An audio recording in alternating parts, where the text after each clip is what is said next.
Bonsoir tout le monde. On est Bonsoir ravis de vous retrouver ce soir. Voilà, ça y est, on a eu des petits ajustements de dernière minute au niveau technique, mais ça y est, on est là. On espère que tout fonctionne. Alors, on vous laisse évidemment utiliser les commentaires pour nous signaler s'il y a un souci technique, un problème de son, un problème, voilà, s'il y a quoi que ce soit, un écho ou quelque chose, n'hésitez pas à nous le signaler.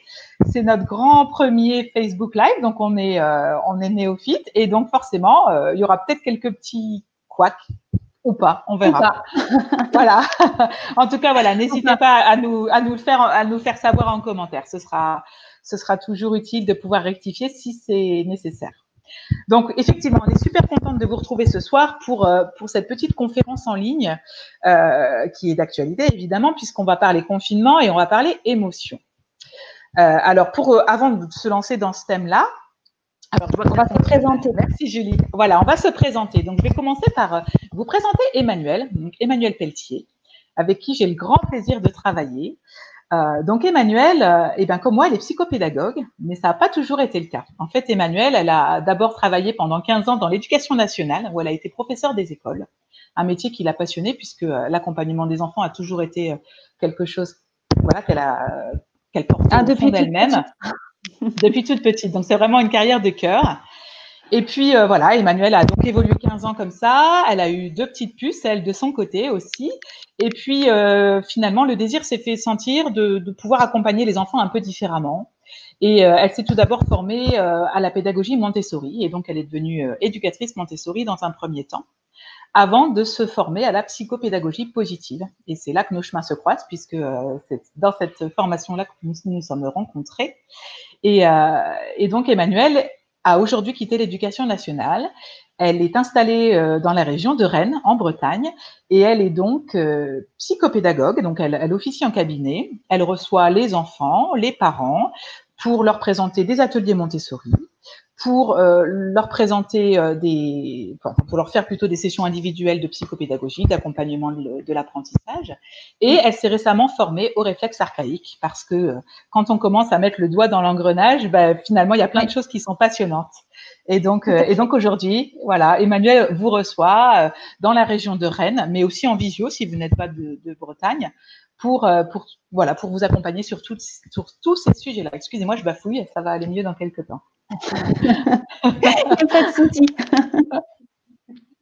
Oui, voilà. C'est un parcours avec une multicasquette, mais voilà, c'est le point commun de tout ça, c'était vraiment accompagner vraiment de manière positive les enfants et de répondre aux besoins aussi des parents. Voilà, je m'étais aperçue que dans l'éducation nationale, on n'avait pas forcément le temps de se poser et de discuter, de trouver des solutions à chaque fois. Donc, j'étais un peu frustrée et comme l'a dit Caroline lors de l'arrivée de ma deuxième, je me suis mise en congé parental et c'est là où j'ai pu enchaîner les diverses formations pour en arriver là maintenant où j'en suis. Donc, voilà, merci à toi, Caroline, pour cette présentation. Donc, toi, de ton côté, tu es maman aussi de 2 enfants, dont un garçon qui a été diagnostiqué au potentiel. Et avant de vouloir l'accompagner et tout, tu as un parcours aussi assez atypique. Tu as été formatrice pour des adultes dans tout ce qui est l'accompagnement en anglais. Et ensuite, tu as intégré un groupe dans le milieu de l'industrie où tu as touché un peu à toutes les cordes. Et la dernière, c'était tout ce qui était lié à la communication du groupe, en sachant que ce groupe était à l'international. Donc, pareil, ton parcours d'anglais a été un élément clé pour cette dynamique de groupe. Et au fur et à mesure, ça t'a titillé aussi, le fait d'avoir ton petit loulou classé au potentiel et tu t'es demandé comment pouvoir l'accompagner. Donc là, tu t'es orienté vers justement cet accompagnement en tant que psychopédagogue et comme tu dis, c'est là où on s'est rencontrés. Et à l'issue de ça, tu as creusé et maintenant tu as créé des ateliers pareils sur la région de Laon, dans l'Aisne, et où tu accueilles aussi les enfants, les adolescents, les parents pour tout ce qui est de l'accompagnement en fonction des apprentissages, mais pas que.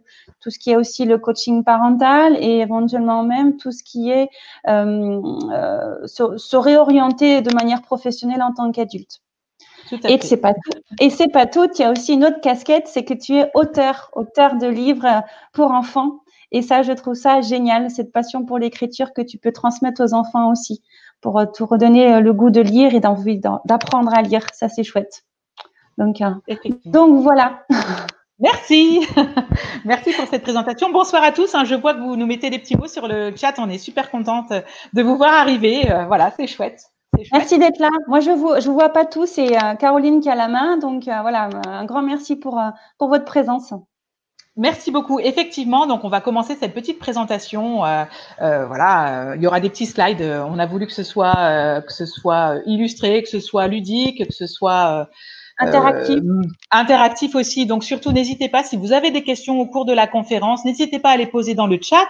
Et puis voilà, on y répondra avec grand plaisir. Et voilà, ça nous permettra aussi d'échanger, même si on vous voit pas, voilà. même si vous pouvez pas parler. Voilà, exactement. Alors, je vous propose qu'on commence. Donc, effectivement, hop, on va parler confinement et émotions.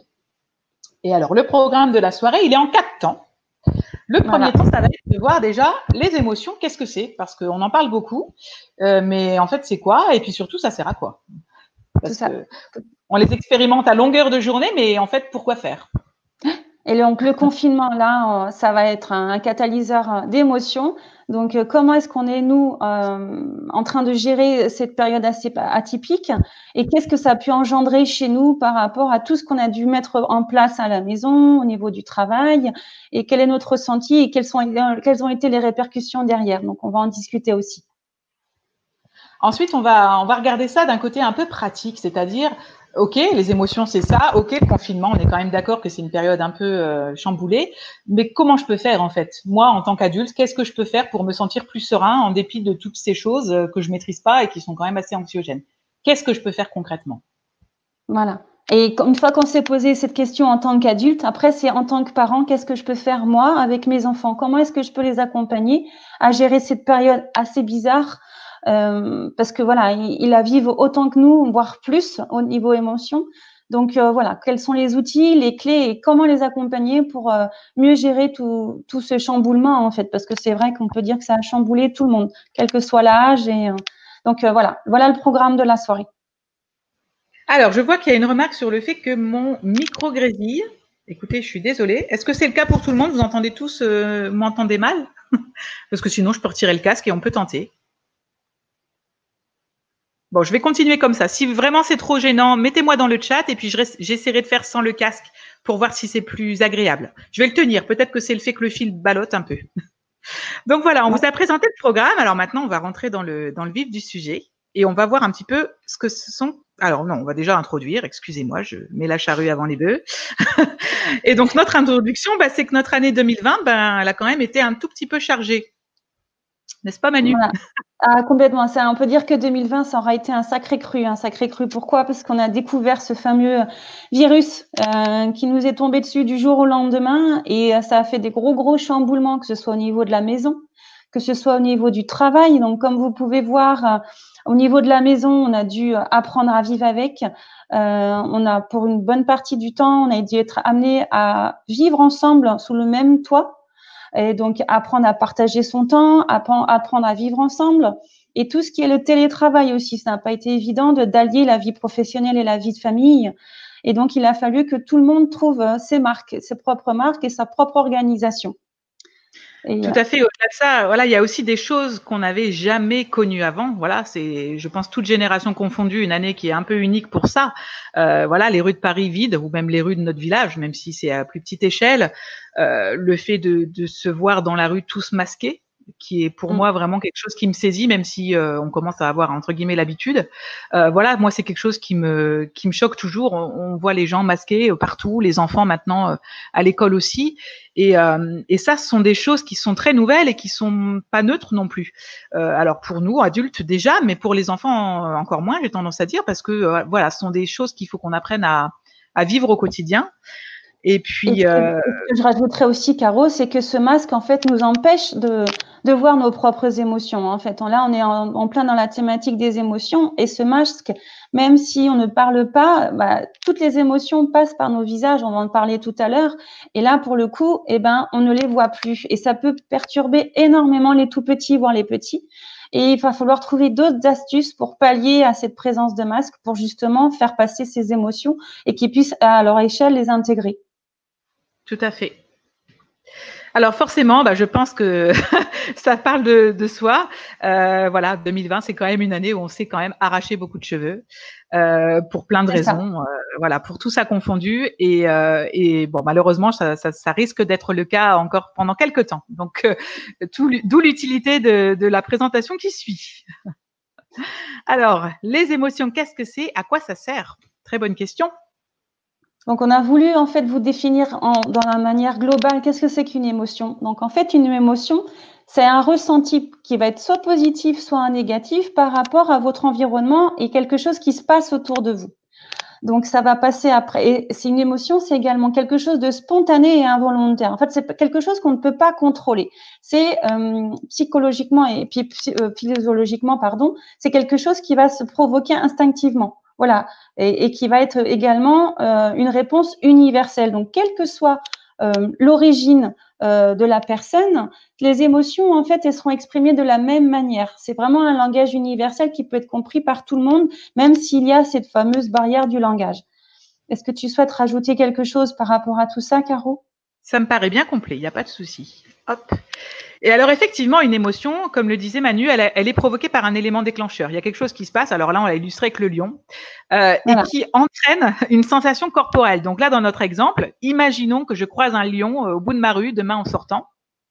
Je suis pas censée sortir, mais admettons. Il n'est pas censé non plus avoir de lion dans mon village, hein, je vous rassure, mais sait-on jamais. Évidemment, je vais avoir une sensation corporelle assez massive de peur. Donc, ça va être peut-être que je vais me mettre à trembler, je vais avoir des sueurs froides, je vais sentir que j'ai très froid. Voilà, je vais en tout cas avoir un ressenti corporel. Voilà, mon corps va m'envoyer des signaux très forts pour cette peur. Ensuite, mon cerveau va se mettre en route. Il y aura une évaluation cognitive, c'est-à-dire que mon cerveau va analyser le truc en disant qu'est-ce qui se passe, qu'est-ce que je peux faire, et ça va entraîner une action. Donc là, en l'occurrence, je pense que l'action la plus judicieuse, c'est de prendre ses jambes à son cou, carrément. Donc voilà ce qui se passe quand on a une émotion, en fait. C'est tout un cheminement qui se fait, bien sûr, très, très rapidement. On n'a pas du tout la notion de ce qui se passe, mais en tout cas, c'est comme ça que ça se passe à chaque fois qu'on ressent une émotion.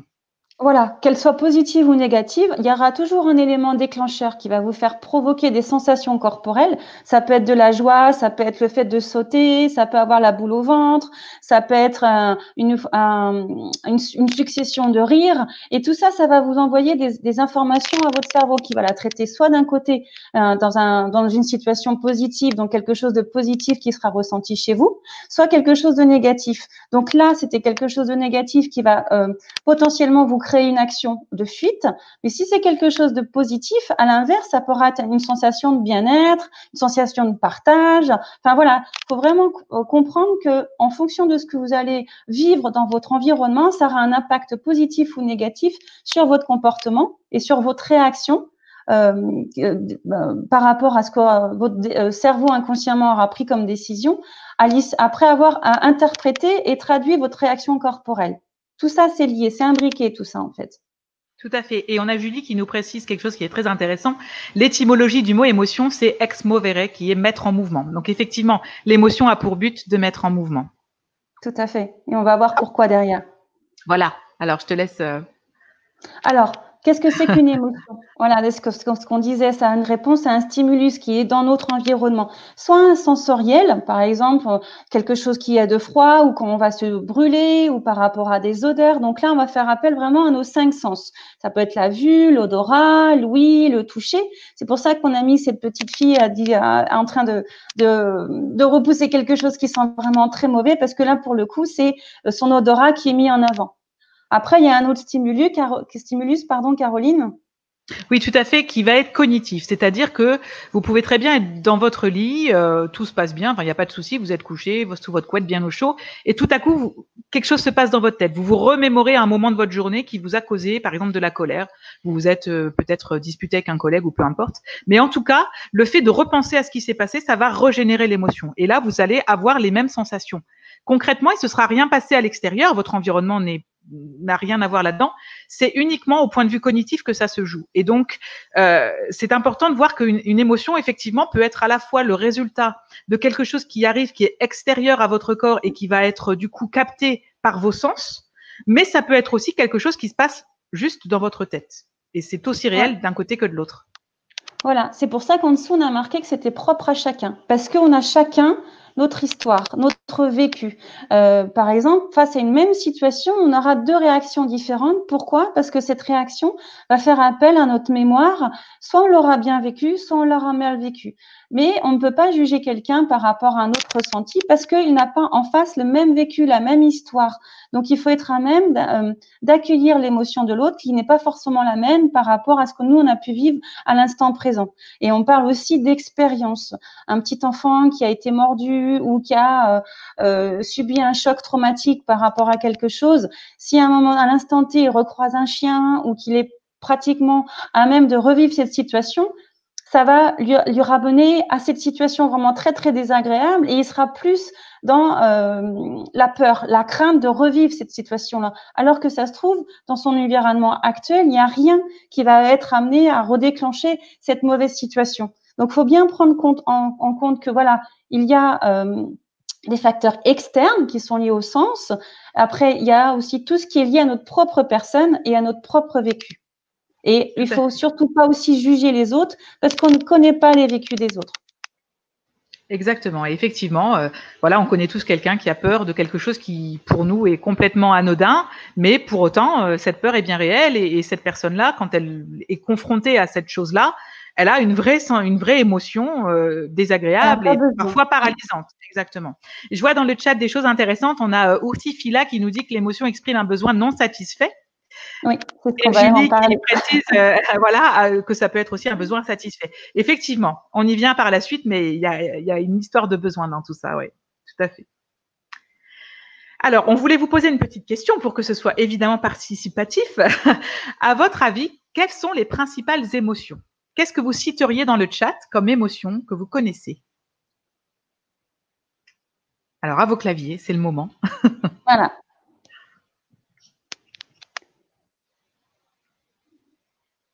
Est-ce que tu as des retours? Pas encore. Oh, vous n'êtes pas inspiré? Ah si, voilà. J'ai la joie. Oui. La colère, oui. La tristesse. L'amour. La peur, effectivement. Le dégoût. Ouais, la joie, effectivement. On retrouve toujours ces mots-clés. Bon, bah super, l'amour, ouais, effectivement. La détente, ouais, la peur, tout à fait. La peur et la surprise, effectivement, également. La honte, oui, tout à fait. Eh ben, merci pour votre participation. Alors, effectivement, sur le slide qui suit, on vous a repris les 6 émotions principales.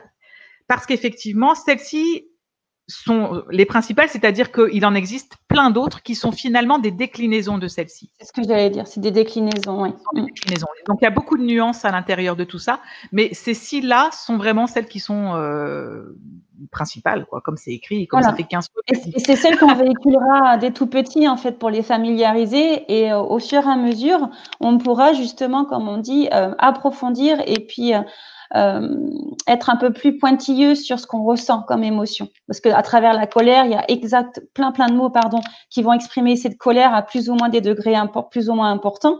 Pareil pour la joie, la peur. Donc, voilà, c'est important dès tout petit de mettre ces 6 mots-là, ces 6 termes-là par rapport à votre ressenti ou par rapport à ce que vous pouvez voir que votre enfant va y véhiculer. Pour qu'il puisse, après, on en discutera, mais pour qu'il puisse associer sa réaction à un terme. Comme ça, il verra que progressivement, même s'il n'est pas en mesure de parler, s'il reproduit tel geste, vous serez en mesure de mettre des mots sur sa colère, sur sa joie, sur son dégoût. Donc, c'est vraiment important dès tout petit, même dès la naissance, de poser des mots vraiment clairement définis sur ce qu'il ressent et sur ce qu'il vit actuellement.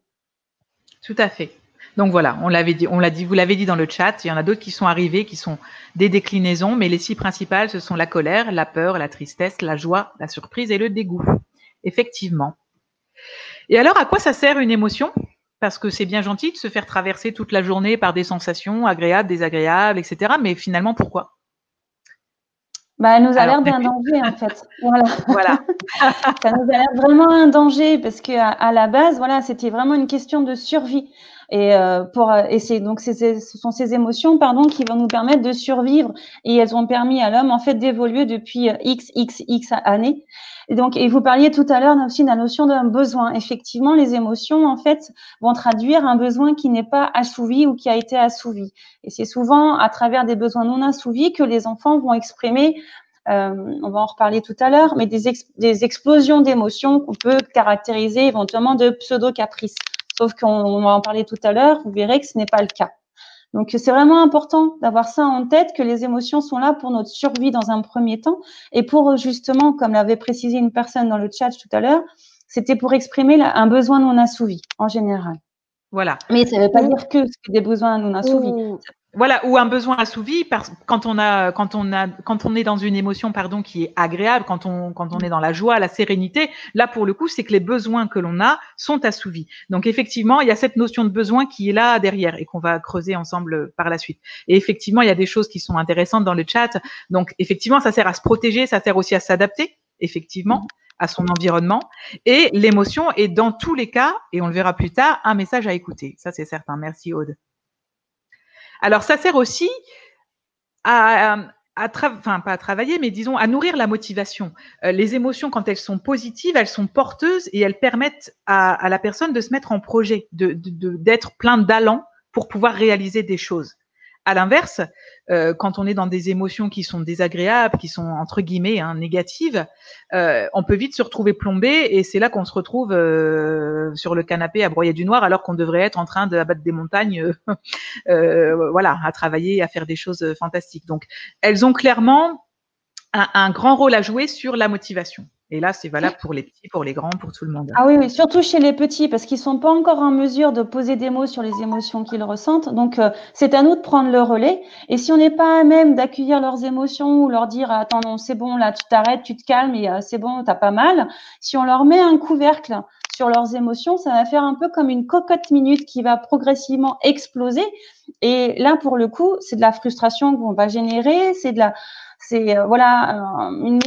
comment dire, il va se sentir non compris, non écouté, et ça va jouer vraiment après sur son développement personnel et psychique. Donc, c'est vraiment important de mettre des mots sur les émotions. Et une fois qu'on a posé ça, vous verrez que l'enfant sera plus à même de vous écouter et de vous accompagner dans ce que vous allez proposer comme projet mutuel au sein d'une famille, mais même lui, comme disait Caroline, au sein des apprentissages scolaires. Il faut vraiment, dans un premier temps, écouter leurs émotions, parce que vous verrez tout à l'heure, les apprentissages, c'est la dernière couche qui nous appartient en fait. Et si on stabilise pas, les différentes strates qu'on nous verrons plus tard, notamment celle des émotions, on aura beau essayer de déverser des apprentissages comme un gavage de doigts, ça ne marchera pas. Donc, il faut vraiment être à l'écoute. C'est vraiment l'essentiel chez les enfants, surtout. En tant qu'adulte, sûr, mais chez les enfants, c'est encore plus important. Effectivement, merci Manu. Voilà. Et il y a la dimension du lien social. Voilà. C'est la dernière facette. Effectivement, les émotions, c'est ce qui nous sert à nous relier à l'autre. C'est ce qui nous sert à faire preuve d'empathie, à partager la joie, à l'amour. Vous le disiez, c'est une émotion qui est quand même universelle, extraordinaire, et qui est vraiment vecteur de lien, et voilà, et qui permet aussi d'être conscient et de remplir entre guillemets les besoins mutuels avec les gens avec qui l'on est, etc. Donc voilà, ce dernier point, il est vraiment extrêmement important également. Ah oui, parce que c'est une notion de partage, et quand on partage quelque chose, on appartient à un groupe, et on sait très bien que les hommes avec un grand H ne sont pas faits pour vivre seuls, sinon on dépérit complètement. Et cet aspect social est important, il est nourrissant. Faut pas en dépendre, mais il faut trouver sa place tout en s'affirmant personnellement, et c'est ça qui est important, c'est pouvoir être écouté par rapport à ses émotions et trouver sa place au sein d'un groupe aussi. Tout à fait. Hop, alors, qu'est-ce qui se passe dans le cerveau quand on vit une émotion qui est très forte? Alors là, on vous a mis un petit schéma qui est la représentation du cerveau dans la main. Donc le cerveau dans la main, en fait, on peut représenter le cerveau schématiquement comme ça, par le point. Et donc en fait, j'ai lâché mon fil, j'espère que vous m'entendrez toujours. En fait, là voilà, la main symbolise le cerveau, avec le cerveau d'en bas, ici, qui est le siège des émotions, et le cerveau d'en haut, qui vient finalement se rabattre dessus, qui est le siège de la logique, du raisonnement, de la réflexion. D'accord? Quand on vit une émotion qui est très très forte, notamment par exemple chez les enfants, quand il y a un déclencheur qui entraîne une grosse colère, une crise de colère, ce qui se passe, c'est ça. C'est-à-dire qu'il y a une déconnexion. Alors évidemment, c'est de manière figurée, hein, ça ne doit pas se passer comme ça exactement là-dedans, mais l'idée, c'est qu'en fait, le cerveau d'en haut ne permet plus de raisonner, entre guillemets, ce qui se passe, de mettre un filtre sur l'émotion pour pouvoir tempérer le comportement. Et c'est là qu'on se retrouve, et je pense que vous l'aurez tous vécu, à dire des choses qui dépassent notre pensée, à avoir potentiellement des gestes, surtout chez les petits, on le voit, hein, une colère, aussitôt c'est la main qui part, ou c'est des mots qui sortent, des cris, etc. Et donc, effectivement, il faut bien garder en tête, et ça c'est vrai aussi chez les adultes, hein, même si évidemment comme le cerveau d'un adulte est mature, à partir de 25 ans on considère que le cerveau est mature, ça veut dire que toutes les parties sont finalisées, ce qui n'est pas du tout le cas chez l'enfant. On est en mesure de mieux contrôler tout ça. Mais malgré tout, voilà, il faut vraiment avoir conscience de ce phénomène pour pouvoir faire ça, c'est-à-dire faire baisser la pression, redescendre de manière à pouvoir de nouveau raisonner.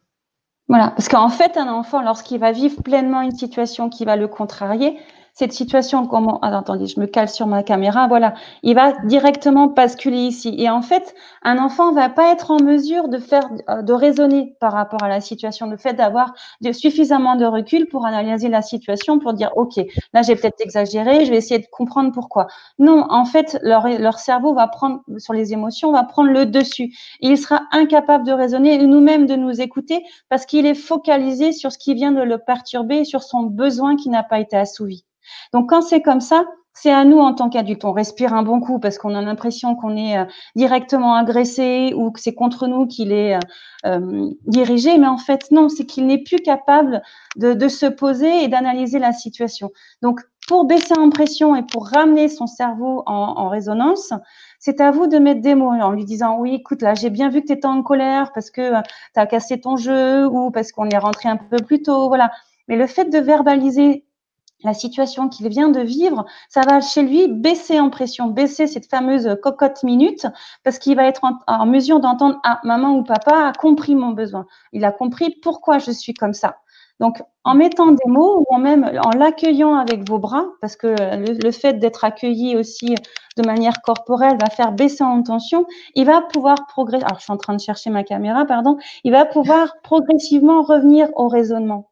Mais si on lui dit, on continue, oh, ça suffit, t'arrêtes ton cinéma ou autre, bah, ça va ne faire qu'amplifier en fait ce qu'il est en train d'exprimer et d'exprimer son besoin, parce qu'il ne se sentira pas non plus écouté. Donc, c'est pas une notion de caprice ou autre, c'est le fait de, il n'est pas en mesure, comme disait Caroline, de maîtriser et de verbaliser ces choses parce que tout ça, son cerveau n'est pas encore mature, donc il n'a pas suffisamment d'expérience et de recul pour verbaliser et puis prendre, voilà, cette situation avec une observation extérieure, parce que eux, ils vivent pleinement le moment présent. On parlait tout à l'heure de passé où chacun a vécu son expérience. Ils n'ont pas suffisamment de recul ou d'expérience justement pour pouvoir dire ah bah oui la dernière fois j'ai vécu à peu près la même chose, j'avais fait ça pour me calmer. Ils n'ont pas suffisamment de passé ou de situations vécues pour justement trouver par eux-mêmes des solutions à chaque fois. D'où l'importance à vous d'être présent et de mettre des mots et de l'accompagner, même si des fois, comme on pourrait voir, on peut s'arracher les cheveux, effectivement, et on peut penser que c'est dirigé vers nous. Mais généralement, non, c'est pas contre nous. C'est que c'est des vraies cocottes minutes. Il faut être à même de pouvoir les écouter. Tout à fait. Et je dis pas que c'est facile tout le temps, hein, parce qu'on n'est pas parfait, et loin, et nous non plus. On a nos propres limites surtout. Faut en avoir conscience aussi. Oui, complètement, effectivement. Et alors, dans le chat, il y a des choses intéressantes. Effectivement, il y a une question qui est posée sur quand une émotion est démesurée dans une situation, est-ce que cela peut ne pas nous appartenir et être plutôt le résultat d'une histoire familiale, par exemple? C'est potentiellement le cas et c'est la réponse qui est faite par une autre spectatrice qui dit qu'effectivement, c'est le postulat des constellations familiales et des analyses transgénérationnelles, effectivement. Oui, dans la manière… dans le vécu, dans l'expérience, dans tout ce qui est transmis de manière tacite, dans la culture familiale, il y a des choses qui se jouent et qui peuvent entrer en jeu dans la manière dont les émotions se présentent et dans leur force, très certainement. Oui. Et ensuite, il y a tous les noms. Voilà, vas-y. Oui, il y a tous les non-dits et toute la mémoire cellulaire. Donc ça, c'est un autre sujet et tout. Mais c'est vrai que tous les non-dits familiaux, en fait, ça fait comme un millefeuille. Puis à un moment donné, le gâteau il est trop gros et il va falloir qu'il explose. Et c'est une certaine génération, un instant T, où ça va émotionnellement, tout va ressurgir. Et là, il faut s'orienter vers des personnes qui sont vraiment spécialisées dans ce domaine pour retravailler toute cette mémoire cellulaire et puis tous les non-dits qui ont été accumulés de génération en génération, en fait. Tout à fait. Et donc, effectivement, il y a une remarque qui est très judicieuse dans le chat aussi qui dit qu'en tant qu'adulte, c'est déjà extrêmement compliqué de gérer ses émotions. Et effectivement, je pense qu'on en est tous témoins. Et du coup, c'est l'objet de ce qui suit. C'est l'objet de ce qui suit. Alors, le confinement, on va faire un petit point quand même. Ce serait dommage de passer outre. Alors, on voudrait déjà vous interroger pour savoir, dans cette superbe période que nous vivons depuis quelques temps, quelles sont les émotions qui vous traversent le plus souvent? Qu'est-ce que vous ressentez? Comment vous vous sentez? Est-ce que vous pouvez nous mettre un petit mot là-dessus? Qu'est-ce que ça génère ou qu'est-ce que ça a généré chez vous? Ouais. Ce mot confinement, à quoi ça vous a fait? Qu'est-ce que ça vous évoque en fait? Et puis, qu'est-ce que au quotidien, puisque maintenant on a un peu d'expérience sur le sujet, après les 2 mois du début d'année et là ce qui se passe, qu'est-ce que ça vous fait, quoi? Comment vous vous sentez? Alors, je vois de la colère, de la morosité, frustré, ouais. Mais la frustration revient. Ouais, c'est évidemment tout ça, c'est extrêmement désagréable. Marre de ne pas avoir de vie sociale, oui, c'est clair. Le fait d'être enfermé à la maison, c'est un peu désagréable. L'incertitude, la perte de contrôle, l'impuissance, effectivement, la tristesse aussi, l'anxiété, ouais. Des ressentis plus ou moins négatifs, tout ça, voire tout à fait. Négatifs. L'emprisonnement, oui, évidemment, incompréhension, sidération, colère, tristesse, frustration, solitude, l'isolement, l'injustice, effectivement, colère et impuissance. Oui, bien sûr. Effectivement, tout ça, c'est très négatif. En même temps, j'aurais été étonnée que vous me mettiez autre chose. Enfin, en tout cas, joie, sérénité, génial, top. Évidemment, ça aurait été étonnant. Et alors, pourquoi? Parce que, évidemment, que cette période, elle est quand même hyper anxiogène et sur plusieurs niveaux.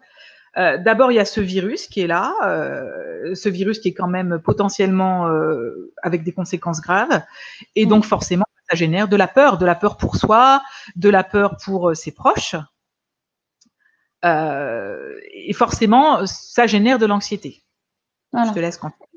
Après, voilà, c'est ce que vous avez évoqué dans le chat. On est coupé du monde, c'est-à-dire qu'on se retrouve confinés à la maison, tous ensemble, certes, mais voilà, on n'a plus de liens sociaux, on ne voit plus notre famille proche comme on le souhaiterait, nos amis. C'est vraiment une journée qui est vraiment rythmée, métro, boulot, dodo, on va dire, mais là, c'est puissance 10 000. Et c'est vraiment une source d'angoisse et de stress, tout ce qu'on peut, quel que soit le niveau de l'âge. Ça peut être les parents, les enfants, les ados, les grands-parents aussi. Parce qu'ils sont en première ligne également, ils se font beaucoup de soucis pour leurs proches. Et alors, il y a quand même, je me permets, il y a quand même des choses rigolotes dans le chat, effectivement. Il y a boulimique, oui, parce qu'évidemment, comme on est à la maison, on fait des bons petits plats et, voilà, et ça peut vite… ça marche bien. Voilà, et puis après, il y a aussi, effectivement, c'est un moyen de faire des choses que l'on ne prend pas le temps de faire d'habitude. Donc, effectivement, ça permet aussi de réapprendre certaines choses. Et ça, quelque part, c'est plutôt positif. Et il y a aussi… Il n'y a pas que du négatif. Il n'y a pas que du négatif. Oui, tout à fait. On a appris un peu à se poser et à revivre ensemble aussi. Pour ceux qui ont pu le faire. Pour ceux qui ont pu le faire, effectivement. Et on a Anne-Laure qui nous dit, voilà, que je prends beaucoup de plaisir à revivre ma maternité pleinement. Oui, aussi, parce que finalement, on a été un peu contraints et forcés de passer beaucoup plus de temps à la maison avec nos enfants. Et c'est aussi une belle redécouverte parfois parce que la vie normale, entre guillemets, c'est quand même toujours une course contre la montre où on n'a pas beaucoup de temps en famille, potentiellement. Donc, effectivement, voilà, ça peut être un côté positif. On renoue avec ses enfants. Et puis, effectivement, il y a aussi le fait que le télétravail, je me permets un Manu parce que je lis le chat parce que ça va vite. Ça passe vite, donc j'essaie de rien louper. Effectivement, en confinement, télétravail, du coup, pas de transport et du coup, un gain de temps pour la vie familiale.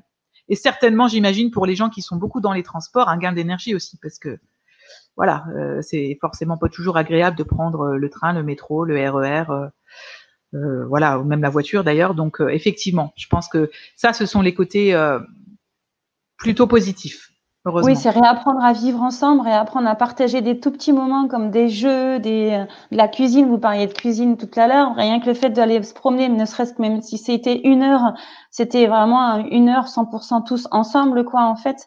Et c'est vrai, heureusement qu'il y avait ces petits bonheurs-là pour pallier à toute cette situation anxiogène, en fait. Parce que Voilà. c'est vrai que les informations, on peut pas dire qu'elles soient très positives actuellement. Voilà, personnellement, moi, j'ai coupé court pour rester un peu dans notre bulle sans pour autant squeezer tout ce qui peut se passer. Mais voilà, moi, personnellement, moi, au départ, j'ai regardé les informations et ça m'a créé trop de stress. Si bien que j'ai coupé court et j'ai bien fait parce que j'ai baissé en pression et j'ai pu vivre un peu mieux ce confinement. Voilà, tout à fait. Et puis, effectivement, le dernier point qui est quand même extrêmement anxiogène pour certaines catégories professionnelles, c'est la peur financière, la peur liée au fait que le confinement ne permet pas de continuer son activité professionnelle. Et à partir de là, comment je paye mes factures, comment je nourris mes enfants. Et ça, c'est un vrai sujet qui est quand même extrêmement difficile à gérer quand on est parent, mais même d'ailleurs quand on l'est pas. Donc, toutes ces choses-là mises bout à bout, et forcément, ça crée un climat ambiant qui est majoritairement négatif, malgré tout. Voilà. C'est pour ça c'est important, enfin, je reviens juste au slide d'avant, c'est pour ça que c'est important de valoriser aussi tous les petits moments positifs pour pas rentrer dans un cercle vicieux où justement on va voir que des côtés négatifs. On va broyer du noir. Voilà, broyer du noir. C'est important de valoriser les tout petits moments, même si c'est s'asseoir 5 minutes au soleil ou apporter le goûter ou partager le goûter à la sortie de l'école avec des loulous pendant 5 minutes.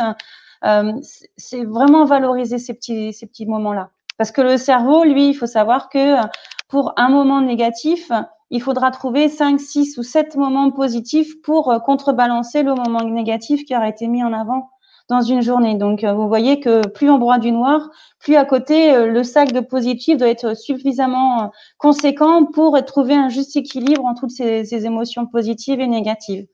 Donc, ayez ça en tête que pour pallier un sentiment négatif, il faut trouver plusieurs sentiments positifs pour retrouver un équilibre émotionnel. Tout à fait. Et on a Clémence qui nous dit plus de réveil. Effectivement, c'est aussi un avantage qui peut être tout à fait intéressant. Il y a eu des sacrées grasses matinées, oui. C'est ça. Alors effectivement, on parlait tout à l'heure du fait que les émotions se présentent et nous alertent sur, quand elles sont désagréables, un besoin qui n'a pas été assouvi, qui n'a pas été respecté. Et donc là, on vous a remis une pyramide, la pyramide des besoins de l'être humain, qui est la pyramide de Maslow, et dans laquelle, alors là, évidemment, on a fait le point par rapport à ce qu'on vit en ce moment. On voit très clairement que les 3 premières couches sont très clairement mises à mal par cette ambiance, par toute cette situation-là. Au niveau des besoins physiologiques, qui sont vraiment les besoins de base pour qu'un être humain se sente bien, donc le fait de manger à sa faim, de boire suffisamment d'eau, de faire de l'exercice physique, de pouvoir avoir une hygiène suffisante, de pouvoir avoir un sommeil qui soit de bonne qualité, tout ça est réparateur. Alors là, c'est compliqué pour les gens qui sont extrêmement stressés et qui du coup, par exemple, ont un sommeil qui est mauvais. Là, clairement, ça va être très embêtant. Au-dessus, on a le niveau du besoin de sécurité, c'est-à-dire le besoin de savoir que je vais pas tomber malade comme ça subitement, que je ne vais pas me faire agresser dès que je sors de chez moi. Le besoin de sécurité, évidemment, que dans cette période-là, il est quand même hyper chahuté parce que oui, on peut tomber malade et ça peut avoir des répercussions très sérieuses sur notre santé ou celle de nos proches. Donc là, clairement, on n'est quand même pas à la fête. Et la troisième strate, c'est ce que je vous évoquais tout à l'heure, c'est le besoin d'appartenance de se sentir appartenir à un groupe et qu'on soit pris en considération par rapport à nos opinions et qu'on se sente écouté aussi. Donc c'est vraiment trouver sa place sans pour autant s'effacer et de dire oui à tout pour justement appartenir à ce groupe. C'est ça le besoin d'appartenance, c'est être pris en considération et de trouver sa place au sein d'un groupe, au sein d'une société. Et ça c'est super important aussi pour la construction de l'homme avec un grand H. Tout à fait. Et puis, bah, évidemment, c'est aussi le fait d'être ensemble, de pouvoir être avec les gens qu'on aime, de pouvoir revoir nos amis et notre famille. Et là, bien évidemment, quand on est confiné, c'est quand même hyper compliqué. Heureusement, on a quand même les moyens technologiques qui nous aident à ça. Et heureusement, parce que si c'était arrivé il y a 20 ans, ça n'aurait pas forcément été la même histoire. Mais c'est pas la même chose. Donc, effectivement, il y a aussi ce manque de lien social qui a un vrai impact sur tout ça. Voilà. Et quand on se sent faire partie d'un groupe, voilà, c'est ce qu'on disait tout à l'heure, l'estime de soi, elle est importante et on va pouvoir s'affirmer, on aura confiance en nous et on sera d'abord plus à même de rentrer dans les apprentissages. Et les apprentissages, c'est tous les savoirs, c'est toute la dernière pyramide en partie verte sur l'écran. Donc, vous voyez, si les besoins ne sont pas consolidés dès la base et où qu'il y a des choses vraiment fragiles, on aura beau essayer de faire rentrer les enfants dans les apprentissages, eh ben, ça, vous imaginez un gros tonneau qui est rempli d'eau. Eh ben, s'il y a des fuites à colmater au niveau des besoins physiologiques ou au niveau du besoin de sécurité ou besoin d'appartenance, on aura beau le gaver entre guillemets des apprentissages, si c'est pas stable ou si c'est pas consolidé ou si on n'est pas dans son écoute, eh ben, ça coulera et puis il sera pas réceptif à tout ça. Donc, les apprentissages, certes, c'est important, mais quelque part, c'est la dernière roue, en fait, et c'est la dernière strate de chaque pyramide qui correspond à une personne en tant que telle. Donc, si vous pensez que les apprentissages, en ce moment, ça ne fonctionne pas ou qu'il y a un blocage ou autre, eh ben, cherchez pourquoi et ne vous cantonnez pas simplement aux apprentissages. Ah, il n'a pas compris sa leçon. Oh, il faut qu'on revoie les additions à une ou deux retenues ou la multiplication, c'est pas ça. Non, pourquoi il ne rentre pas en ce moment dans les apprentissages alors que d'habitude il y arrive? Peut-être qu'il y a un manque de sécurité, peut-être qu'à l'école c'est compliqué parce que voilà, avec le groupe, avec les nouvelles directives, ben le groupe classe est explosé parce que la moitié du groupe vit la première récréation et la deuxième partie du groupe vit un autre rythme de récréation. Peut-être que les copains sont séparés. Peut-être que son meilleur ami dans la classe supérieure qui est en récréation décalée. Donc, il y a tout ça qu'il faut prendre en ligne de compte pour essayer justement de comprendre pourquoi il y a un bug au niveau des apprentissages. On ne l'a pas évoqué là parce que c'est avec les émotions, mais il faut savoir que les êtres humains, en fait, il y a 3 piliers. Il y a la tête, comment j'apprends à apprendre. Il y a le cœur, comment je gère les émotions, et pour le coup, c'est la thématique de ce soir. Et il y a le corps, comment je prends soin de moi. Et ces 3 entités-là, en fait, elles sont liées. Et on a tendance, nous, à rester au niveau de la tête. Et on exclut complètement notre ressenti corporel et émotionnel. Or, ce soir, on vous met un petit peu le doigt dessus en disant, la grande partie, c'est le corps et les émotions. Et ensuite, on sera beaucoup plus réceptif au niveau des apprentissages et au niveau de comment je fonctionne. C'est vraiment important que vous ayez cette notion-là, en fait. Alors, on a une question justement dans le chat à ce sujet d'Anne-Laure qui nous dit que sa fille est demandeuse d'apprendre, a priori plus, elle a 4 ans, mais les bases de sa pyramide sont perturbées, donc Anne-Laure se demande si elle doit continuer. Moi, j'aurais tendance à dire oui, Anne-Laure, dans le sens où si elle est demandeuse, je pense qu'il faut répondre à sa demande. Après, voilà. vous verrez comment elle s'approprie les savoirs, comment elle les mémorise et comment ça se passe. Mais mon idée, c'est que si elle est demandeuse, autant répondre à sa demande. Parce que voilà, c'est un besoin ponctuel, en fait. Voilà.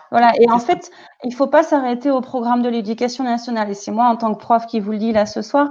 J'ai vraiment vécu ça dans ma classe. Et j'adaptais vraiment le programme à chaque loulou. C'est-à-dire que même, j'ai fait beaucoup de CP et beaucoup de maternelle. Et quand j'avais des petits loulous en moyenne section ou en grande section qui avaient envie d'apprendre à lire, je leur disais pas, non, mais t'attendras le CP. Et je dis, non, écoute, on va faire des choses ensemble et tu vas me dire si ça répond à ton besoin. Et là, j'avais des grands sourires parce qu'on répond à leurs demandes à l'instant T, en fait. Il faut, je fais une aparté, mais il faut vraiment répondre aux envies, aux besoins des enfants. Et il ne faut pas s'arrêter au programme. On peut toujours, il y a certes, il y a un cadre, il y a un canevas qui est déjà bien défini et puis voilà, mais ça ne veut pas dire que l'enfant n'a pas le droit. S'il a besoin d'apprendre à lire ou s'il rentre dans la lecture, il faut répondre à ses envies du moment, en fait. Et c'est pas pour autant qu'on va le bombarder d'apprentissage de la lecture. Non, ça peut être sous forme de jeu, à travers des jeux de cartes, à travers des jeux de société. Les apprentissages, c'est ça, c'est vraiment les faire passer par le moment du jeu. faut savoir qu'en manipulant concrètement des choses, les enfants vont d'autant plus apprendre et retenir les choses. Donc, si vous faites ça sous forme de jeu ou d'observation de son environnement, en expliquant les choses, en disant pas c'est un oiseau, mais c'est une pie, tu vois, là c'est un maire, en utilisant un vocabulaire vraiment spécifique, vous allez nourrir, entre guillemets, votre enfant. Et on n'est pas forcément assis derrière une chaise, à une table, pardon, à observer ce qui se passe sur un tableau, non. C'est vraiment répondre à son besoin et en voyant qu'est-ce que vous pouvez apporter en l'enrichissant par rapport à ce qu'il a dans son environnement proche déjà. Et ça, ça n'a pas de prix. Tout à fait. Alors Anne-Laure nous dit qu'elle est du même avis, mais qu'effectivement, elle a entendu le contraire avec une psychologue hier, qu'elle devait surtout pas aller plus vite que l'école, surtout en ce moment. Bon, bah, j'avoue que c'est pas mon avis. Je partage pas cet avis-là. Je pense que toi non plus. Après, voilà. faites du mieux que vous pouvez, je dirais, et écoutez votre ressenti. Après, voilà, c'est ce que je vous dis. C'est pas faire l'année de CP en grande section, loin de là, mais c'est de manière ludique, c'est de manière ponctuelle, c'est sous forme de petits jeux. On vous demande pas de faire la maîtresse, hein, loin de là, parce que voilà, chacun son métier, et puis il y a des manières et des formes pour pouvoir le faire. Mais en tant que parent, vous pouvez apporter tout ça sous forme ludique. Il n'y a aucun souci, au contraire. Et ça sera un moment de partage super enrichissant pour votre puce ou votre petit garçon, mais aussi pour vous, parce que ça va créer d'autant plus des liens forts, et l'enfant pourra après s'appuyer là-dessus, sur ces moments positifs justement, pour rentrer d'autant plus facilement dans les apprentissages. Tout à fait. Là, on fait une grosse parenthèse avec les apprentissages. On a fait une grosse parenthèse, effectivement. Mais bon. Voilà, c'est vraiment important en fait, d'écouter votre ressenti en tant que parent et puis répondre aux besoins de vos loulous. Et ça ne veut pas dire pallier à la maîtresse et faire tout un programme, un double programme en une année. C'est de manière ludique, concrète et de manière ponctuelle. Sinon, on va les gaver et après, vous allez plus les écœurer qu'autre chose en fait. Oui, tout à fait. Effectivement, il faut trouver la bonne mesure et répondre à leur curiosité finalement. C'est ça dont il s'agit. Effectivement. Hop. Alors effectivement, le slide d'après, il parle de lui-même aussi. On revient aux besoins. Je ne sais pas si vous êtes tous perdus, mais j'espère que non. Donc effectivement, en cette période de confinement, on l'a vu, nos besoins sont franchement mis à mal. Et donc résultat des courses, il y a des tensions. Et ça, c'est dans toutes les maisons, clairement. Donc à la maison, c'est compliqué parfois avec les enfants. Le télétravail peut être aussi malgré tout une source de stress pour certaines personnes. Les devoirs, le temps des devoirs aussi, quand il arrive en cerise sur le gâteau en fin de journée, ça peut aussi être compliqué. Et puis, il y a aussi, je te laisse peut-être finir avec le dernier petit dessin. Cette absence de possibilité aux enfants de pouvoir bouger et d'évacuer leur trop-plein d'énergie non évacuée au sein de l'école. Donc, c'est important. Il faut savoir que le mouvement, c'est que les enfants puissent bouger et vider on va dire, on va revenir à notre petite cocotte minute, mais vider le trop-plein de tension. C'est important qu'ils puissent le faire. Et il faut savoir aussi qu'en bougeant, les enfants apprennent d'autant plus, en fait. Il y a on va rentrer un peu dans les neurosciences, mais c'est toute la connexion neuronale qui va s'établir lorsque les enfants vont bouger, et ça va permettre de consolider les notions qui auront été vues en classe dans la journée ou les journées précédentes. Enfin voilà, ce mouvement fait partie intégrante de l'enfant et fait partie intégrante des apprentissages. Donc, plus ils vont pouvoir bouger, plus ils vont pouvoir se mouvoir, plus ils vont pouvoir consolider ces connexions neuronales, et après, vous verrez qu'il y aura des effets plus que positifs là-dessus. Tout à fait. Hop. Alors, on en arrive au vif du sujet qui est, d'accord. Donc, effectivement, on a fait le tour du sujet sur qu'est-ce que c'est qu'une émotion, qu'est-ce que ça me fait, et du coup, c'est normal avec ce confinement de parfois se sentir pas très en forme. Mais en attendant, qu'est-ce que je peux faire en fait pour vivre tout ça un peu plus sereinement? Alors, effectivement, la première chose que vous pouvez faire, c'est ces 4 étapes-là. Elles sont essentielles et elles permettent vraiment de pouvoir gérer, j'aime pas trop ce mot-là, mais voilà, c'est celui-là qui me vient là tout de suite, quand l'émotion est là. Alors, le premier, voilà, c'est ça, l'accueillir. La toute première étape, finalement, c'est de se concentrer sur ce qui se passe dans votre corps. Et on appelle ça le scan corporel. Pour ceux qui font un peu de méditation, vous connaissez certainement le terme. L'idée, c'est de déplacer son attention dans chacune des parties du corps et d'étudier ce qui s'y passe. Voilà, là, je sens que j'ai la gorge nouée. Je sens que j'ai le ventre qui se tord. Je sens que je tremble. Je sens que je me sens fébrile. Peut-être que j'ai les larmes qui me montent aux yeux. Voilà. Je transpire. Voilà, c'est vraiment d'essayer de faire le tour de tout ce que je ressens au niveau de mon corps, parce qu'on a quand même tendance à se couper un peu du corps, à être beaucoup dans la tête et à pas trop se concentrer sur ce qui se passe dans tout le reste du corps. Et c'est vraiment la première chose à faire. Voilà. Et ensuite, voilà, après, une fois que vous avez fait le scan corporel, pardon, c'est identifier l'émotion. Après tout ça, mais qu'est-ce que ça engendre chez moi? Quelle est l'émotion qui vient? Est-ce que c'est de la joie? Est-ce que c'est de la peur? Pourquoi est-ce que je suis contrariée? Voilà, c'est arriver à mettre un mot sur votre ressenti corporel. C'est ça. Ce qui permettra après de mieux accueillir votre émotion. Mais vous essayez pas de la contrôler, hein, vous la laissez passer. Et après, vous pourrez ensuite essayer plus facilement de découvrir la cause, en fait, et l'origine de cette émotion, pardon. Quel a été l'élément déclencheur? Pourquoi est-ce que je ressens ça? Qu'est-ce qui a fait que, à cet instant T, j'ai réagi comme ça? C'est ça. Et effectivement, quand on parle dans la troisième étape de accueillir son émotion, ça paraît un peu peut-être étrange comme terminologie, on ne sait pas trop à quoi ça correspond. L'idée, c'est juste de reconnaître que là, tout de suite, c'est comme ça. Là, tout de suite, je me sens en colère, par exemple. C'est d'essayer de ne pas partir dans du babillage interne qui dirait « Oh là, pourquoi tu es en colère comme ça? Vraiment n'importe quoi, ma pauvre fille, tu surréagis. » Et là, on est dans le jugement pur. Donc ça, c'est vraiment le truc qu'on doit essayer d'éviter, même si on le fait quand même relativement naturellement, c'est de dire, voilà, je suis en colère, c'est tout. C'est comme ça, c'est factuel, c'est ça qui se passe là tout de suite. Et j'accueille, c'est comme ça. Et effectivement, la quatrième étape, c'est ce que disait Manu à l'instant, c'est une fois qu'on a fait tout ça, de dire, maintenant, pourquoi en fait? Pourquoi je suis dans cet état émotionnel-là? Qu'est-ce qui m'a causé cette émotion? D'où ça vient? C'est vraiment d'observer toutes ces choses-là, parce que qu'est-ce que ça va permettre finalement tout ça? Ça va permettre d'apprendre à se connaître de ce point de vue-là, parce que finalement, je pense que vous me direz dans le chat, mais je ne sais pas si vous prenez le temps de faire tout ça, mais en général, les émotions dans la journée, on en a quand même des dizaines, hein, ça nous traverse tout le temps. Des milliers, on peut dire des milliers.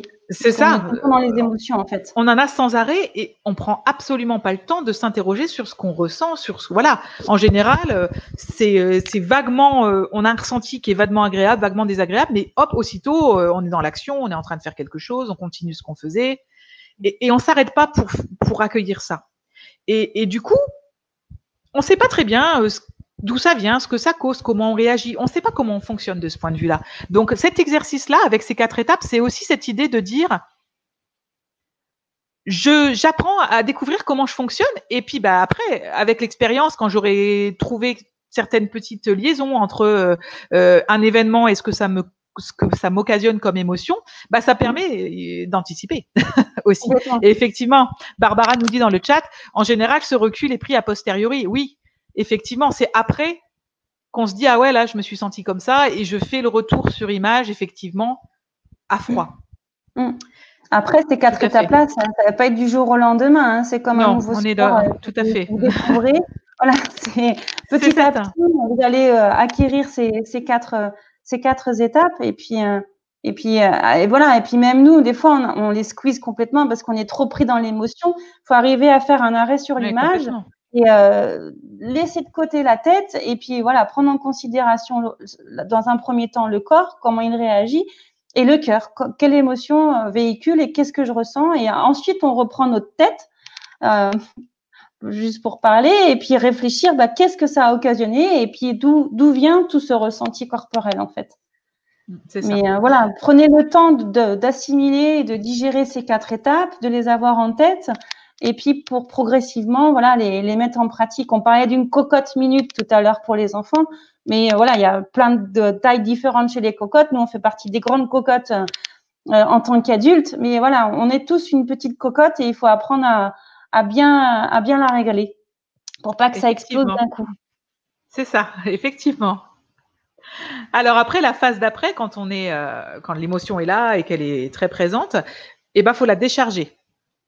Et là, encore une fois, on vous a mis des exemples de techniques qui fonctionnent.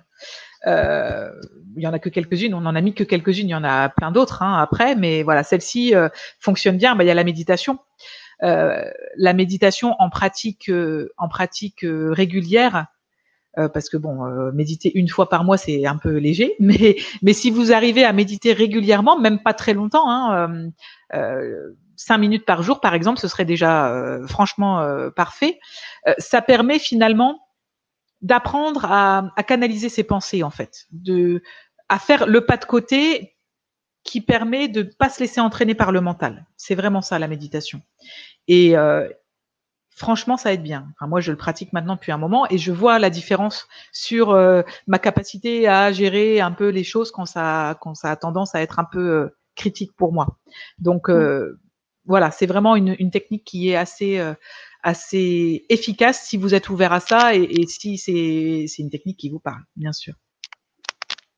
Après, il y a tout ce qui est les applications Respire Relax, voilà, caler sa respiration sur une musique ou une petite bulle qui monte et tout pour voilà, se recentrer non pas sur tout ce qui est notre tête, mais se focaliser sur notre respiration en fait. Et puis après, il y a voilà, le yoga. Après, j'en mettrai une quatrième, on n'en a pas discuté, Caro, mais ça me vient, c'est aller crier, se décharger, mais par le cri. Aussi. Pas crier contre les enfants, hein, ni son mari ou les copains ou autres, hein, mais dire aux enfants ou à l'entourage, là, stop, j'ai besoin, stop, je reviens. Et vous allez dans une pièce, à la cave, au garage, dans le jardin, ou vous allez courir sur la plage, j'en sais rien. Dans votre voiture. C'est ça aussi. Mais de crier, ça fait du bien, ça libère toutes ces tensions. Et c'est pas crier contre quelqu'un, c'est que vous ressentez le besoin, faites-le. Moi, je l'ai fait plus d'une fois, mais bon, ça fait du bien la cocotte minute pour le coup. Elle est bien vide, il n'y a plus de pression dedans. Et là, votre entourage ressent votre besoin à l'instant T de décharger. La méditation, voilà, c'est très bien, le yoga aussi. Mais pour le coup, des fois, on a juste envie de crier. Et une fois qu'on a crié, on s'est complètement déchargé.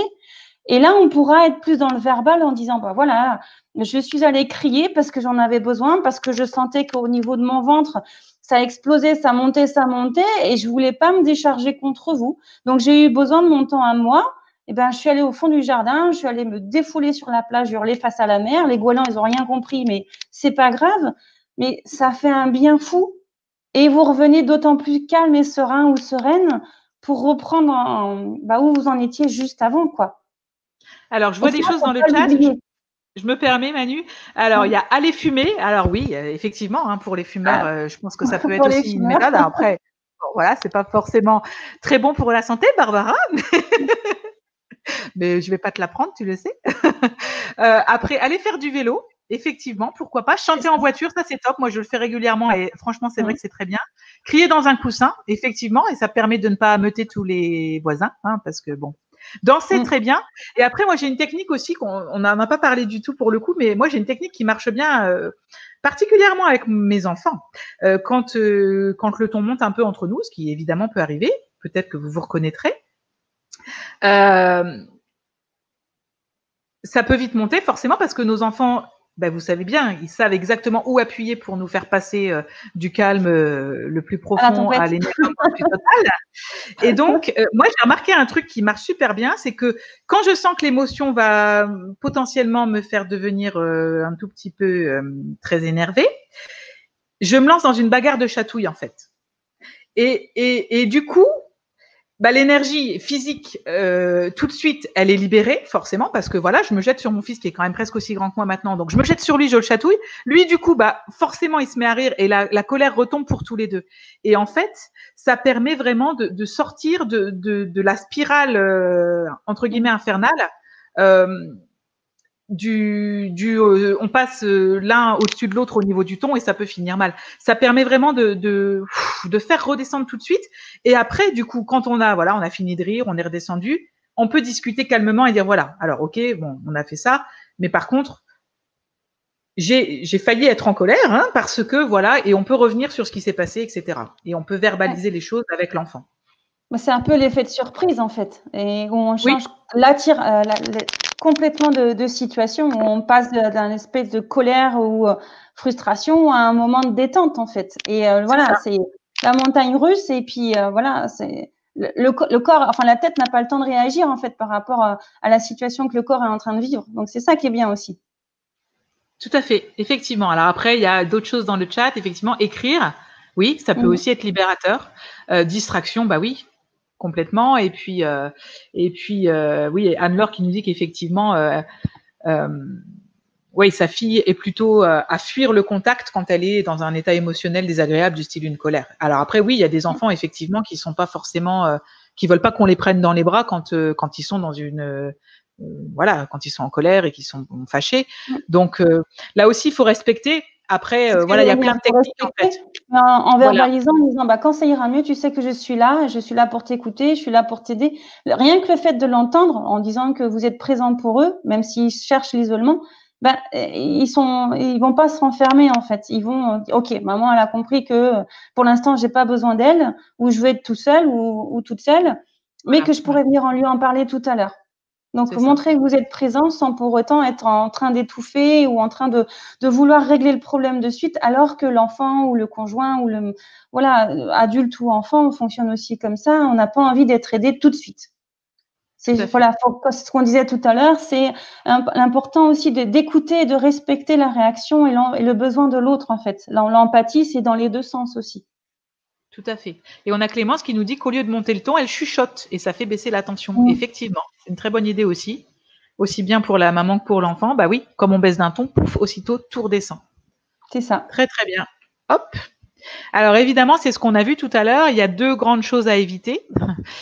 C'est de refouler les émotions, donc en gros faire comme si de rien n'était, ou de les ignorer, ce qui est à peu près la même chose.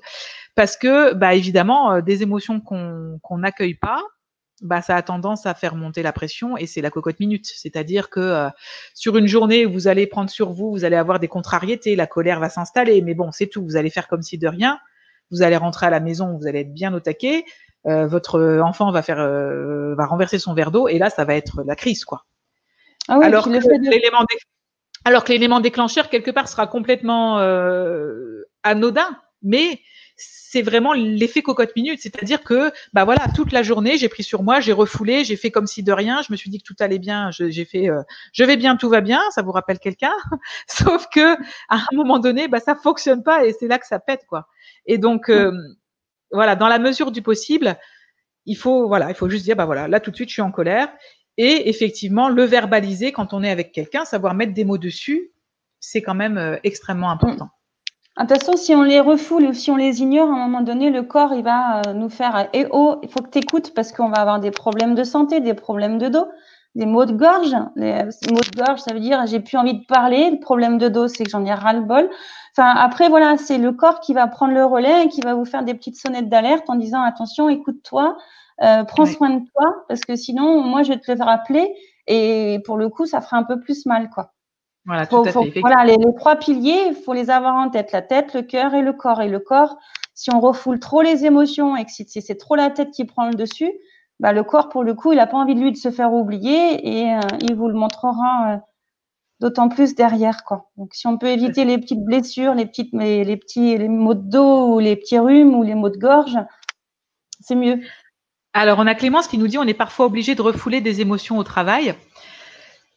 Je pense que l'idée, c'est pas forcément de les refouler, c'est au moins de les accueillir. C'est-à-dire que, évidemment, que si on est très en colère après son supérieur hiérarchique, par exemple, on va pas forcément lui dire ses 4 vérités tout de suite, etc. Par contre, on peut quand même, pour soi-même, en fait, ça n'engage que soi-même, reconnaître qu'on est en colère et dire là, je suis en colère et je sais pourquoi. Parce que j'ai un besoin, par exemple, de reconnaissance, si c'est au boulot et qu'on s'est un peu qu'il y a eu une incartade avec notre supérieur sur un sujet quelconque, c'est reconnaître avec soi-même, en fait, juste se dire à soi, bon, là, je suis en colère parce que ce qui vient de se passer, ça me contrarie beaucoup, je ne me sens pas reconnue, je me sens attaquée, enfin voilà. Et déjà, rien que ça permet d'avoir accueilli l'émotion. Après, l'étape d'après qui serait de la verbaliser avec le supérieur hiérarchique notamment, ou avec, dans un autre cadre, un collègue au niveau du travail, là, voilà, ça va demander effectivement de réfléchir à la manière de faire, etc. Mais dans tous les cas, quand on parle d'accueillir l'émotion, c'est vraiment avec soi-même en fait. C'est de soi pas dire non, mais ça va en fait, ça va. C'est pas de se dire ça à soi-même, c'est de se dire ok, là, je sens dans mon corps que j'ai la gorge nouée, que je suis en train de monter en pression, j'ai des suées, je transpire, je suis en colère. Et déjà, quand ça, c'est accueilli, hein, franchement, je répète toujours le même mot, mais je suis désolée. Et ben voilà, ça permet déjà de noter le truc. Oui. Après, Voilà. rien ne vous empêche de, excuse-moi, Caro. Après, rien ne vous empêche de le verbaliser avec la communication non violente, comme on appelle ça. C'est exprimer votre besoin en n'utilisant que le je. Le je, c'est là pour le coup, je suis en colère parce que j'avais besoin d'exprimer ça. J'entends que tu réagis comme ça. Là, vous n'êtes pas dans l'accusation. Quand je dis accusation, c'est quand vous dites tu n'es pas agréable, tu n'écoutes pas. Voilà. Le tu, en fait, le tu, on dit. Mais si vous verbalisez votre émotion en exprimant par le je, la personne en face ne va pas le prendre pour elle, mais elle sera beaucoup plus dans l'écoute. Ça, c'est une gymnastique à faire. C'est aussi de l'entraînement, de faire véhiculer ses besoins en utilisant le jeu de la communication non violente et essayer au maximum d'éviter le tu. Quand on entend tu, on se sent agressé. Quand on entend je, nos oreilles vont être beaucoup plus à l'écoute parce que je suis pas directement visée, c'est la personne en face de moi qui exprime ses besoins. Donc, si vous fonctionnez un petit peu comme ça, vous verrez que vous arriverez plus facilement à faire passer vos messages. Effectivement, et on a Barbara qui nous dit après la frustration vient si tu partages pas cette colère. Effectivement, en fait le truc c'est de choisir le bon moment parce que quand on est en colère, quand on est dans cette posture là au niveau du cerveau, c'est pas le bon moment d'exprimer ce qu'on ressent parce que c'est là que ça part en cagaille, hein, comme on dit. C'est-à-dire que c'est là qu'on va avoir des mots qui dépassent notre pensée et qu'on perd un peu le contrôle de ce qu'on veut dire. Donc l'idée c'est effectivement de pouvoir gérer sa propre émotion, hein, l'apprivoiser déjà, l'accueillir et puis respirer pour la faire redescendre un peu. Mais après, il y a effectivement une grande importance à la verbaliser. Et enfin moi, avec mes enfants, par exemple, je prends l'exemple le plus facile de mon quotidien. Voilà, évidemment que ça m'arrive de me mettre en colère. J'évite de crier, même si bien sûr que parfois ça m'arrive aussi, hein, pas de problème.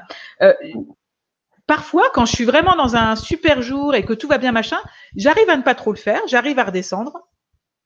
Et là, je leur explique. Et effectivement, comme le disait Manu, j'utilise pas tu. Je ne dis pas tu fais n'importe quoi et du coup tu m'énerves, qui serait pour le coup accusateur vis-à-vis de l'enfant. Je dis voilà, là tu vois, je me sens en colère parce que quand tu fais ce genre de choses, et là c'est factuel, donc par exemple, quand tu exemple. On est dans l'observation, en fait. On est dans l'observation. Quand tu prends le chat dans tes bras alors qu'elle se débat et qu'elle n'a pas du tout envie que tu l'enquiquines, ça sent le vécu, je sais que vous le savez, ça me met en colère parce que je ne veux pas que tu maltraites le chat. Voilà. Et donc, quand on expose ça, de cette manière-là, il y a plus d'écoute, effectivement, c'est ce que disait Manu à l'instant, de la personne parce qu'on lui explique comment on se sent, en fait. On lui pose nos émotions et notre besoin. On lui dit pas, tu as fait ça, tu es vraiment casse-pied et tu m'énerves. C'est tout à fait différent. Et donc, en fait, c'est ça, l'exercice, c'est vraiment de pouvoir se concentrer sur l'émotion quand elle est là, mais de pouvoir derrière la verbaliser quand c'est suffisamment apaisé pour pouvoir le faire de manière appropriée, j'ai tendance à dire. Voilà, effectivement. Alors, évidemment que c'est pas facile. Bien sûr que comme on est humain, bah, y a des jours où c'est plus facile que d'autres aussi et que parfois, bah oui, on crie. Et c'est comme ça. Donc, il faut aussi savoir dire, bah voilà, là tout de suite, j'ai pas été terrible, j'ai pas forcément eu la réaction que j'aurais voulu avoir, mais c'est comme ça. Et voilà, et c'est comme ça. Et peut-être aussi, enfin voilà, moi ça m'arrive aussi avec mes enfants, hein, du coup de parfois m'énerver et de crier. Et puis ensuite, quand tout est retombé de tous les côtés, de retourner vers eux et de dire bah voilà, tu vois là je me suis énervée, je suis désolée parce que voilà je t'ai crié dessus parce que je me suis sentie comme ça et finalement de mettre des mots là aussi sur ce qui s'est passé pour expliquer un peu la chose en fait. Ça permet ça permet de toujours avoir ce dialogue avec l'autre en fait. Ouais. Et ce qui est important aussi, c'est que l'enfant, il voit qu'il y a des limites, qu'on a nos limites, que nos limites ont été atteintes. Et c'est important aussi pour que l'enfant comprenne qu'on a tous nos limites et qu'à un moment donné, si on va au-delà de nos limites, on est humain, comme on disait tout à l'heure, et on explose. Et comme disait Caroline, on a le droit de faire ça et de revenir après, de mettre des mots. On sert aussi de modèle aux enfants parce qu'on n'est pas parfait. mais il faut qu'ils comprennent aussi que eux non plus et que il y a un système d'équilibre qui va se créer en expliquant, bah voilà, tout à l'heure, tu vois, je me suis énervée parce que je pouvais plus, je trouvais pas de solution. Donc c'est vraiment important de verbaliser et que les enfants comprennent qu'on a nos propres limites, mais que ça n'empêche pas de trouver des solutions après, en ayant fait une pause ou en disant bon, à quelqu'un dans notre travail, bon écoute là pour le coup, je reviens te voir tout à l'heure. Si vous avez besoin de cette pause, faites-le. Et vous revenez après en disant, bah voilà, je me suis posée, je suis partie parce que j'avais besoin d'une pause et je vais te l'expliquer pourquoi. Parce Alors effectivement, je me permets parce qu'on a effectivement une remarque judicieuse de Clémence qui dit bah moi je suis désolée mais je vois pas comment le faire dans une classe parce que gérer ses émotions en tant que prof c'est quand même très particulier. Donc là peut-être que tu vas pouvoir nous partager ton expérience pour le coup là-dessus. Oui, c'est compliqué parce qu'il y a des loulous qui vont plus nous mettre en tension que d'autres. Mais je pense que ce que je faisais moi quand j'étais en tension, c'est que je m'arrêtais, je me posais. Et ils avaient pris l'habitude que lorsque je me posais, c'est que là, ils avaient, comme je disais, ils ont poussé un peu trop le bouchon trop loin, Maurice. Et par eux-mêmes, ils commençaient à se stabiliser, à se calmer. J'avais inculqué un espèce de code, en fait, parce que plus on monte en pression, plus les enfants en groupe montent en pression, et là, c'est à celui qui va être le plus haut. Et ben moi, je voulais, au lieu de chuchoter, je me posais, ou j'allais carrément dans mon atelier en ayant un œil sur eux. Mais là, ils comprenaient que ben ils avaient dépassé les limites, et entre eux, ils allaient se réguler. Et je dis pas que c'est évident à faire, parce qu'il y a toujours des petits loulous qui vont en profiter, mais dans l'ensemble, c'était compris. Et ils disaient, oh là, la maîtresse, elle est pas contente, là, t'as vu, elle est partie dans l'atelier, là, ça montre qu'on est allé un peu loin. Ou que, bah, attends, arrête, calme-toi, là, t'as vu, t'as vraiment énervé la maîtresse, elle est partie. Donc, entre eux, ils arrivaient à se réguler.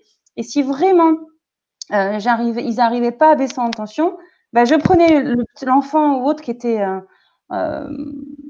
à l'origine de l'explosion et je le changeais carrément de cadre. Donc, si ça s'était passé dans la classe, j'allais dans l'atelier, ou si c'était pendant le temps de récréation, j'en reparlais en classe pour décontextualiser la situation et prendre le temps en disant, écoute, là, je ne suis pas contente. Enfin, j'ai exprimé mon ressenti, je lui ai expliqué mon besoin et j'essayais de mettre en avant à partir de ses réussites et de ses capacités à lui de manière positive, et je lui disais, écoute, là, j'ai besoin que tu sois comme ça. Je sais que tu es capable de le faire.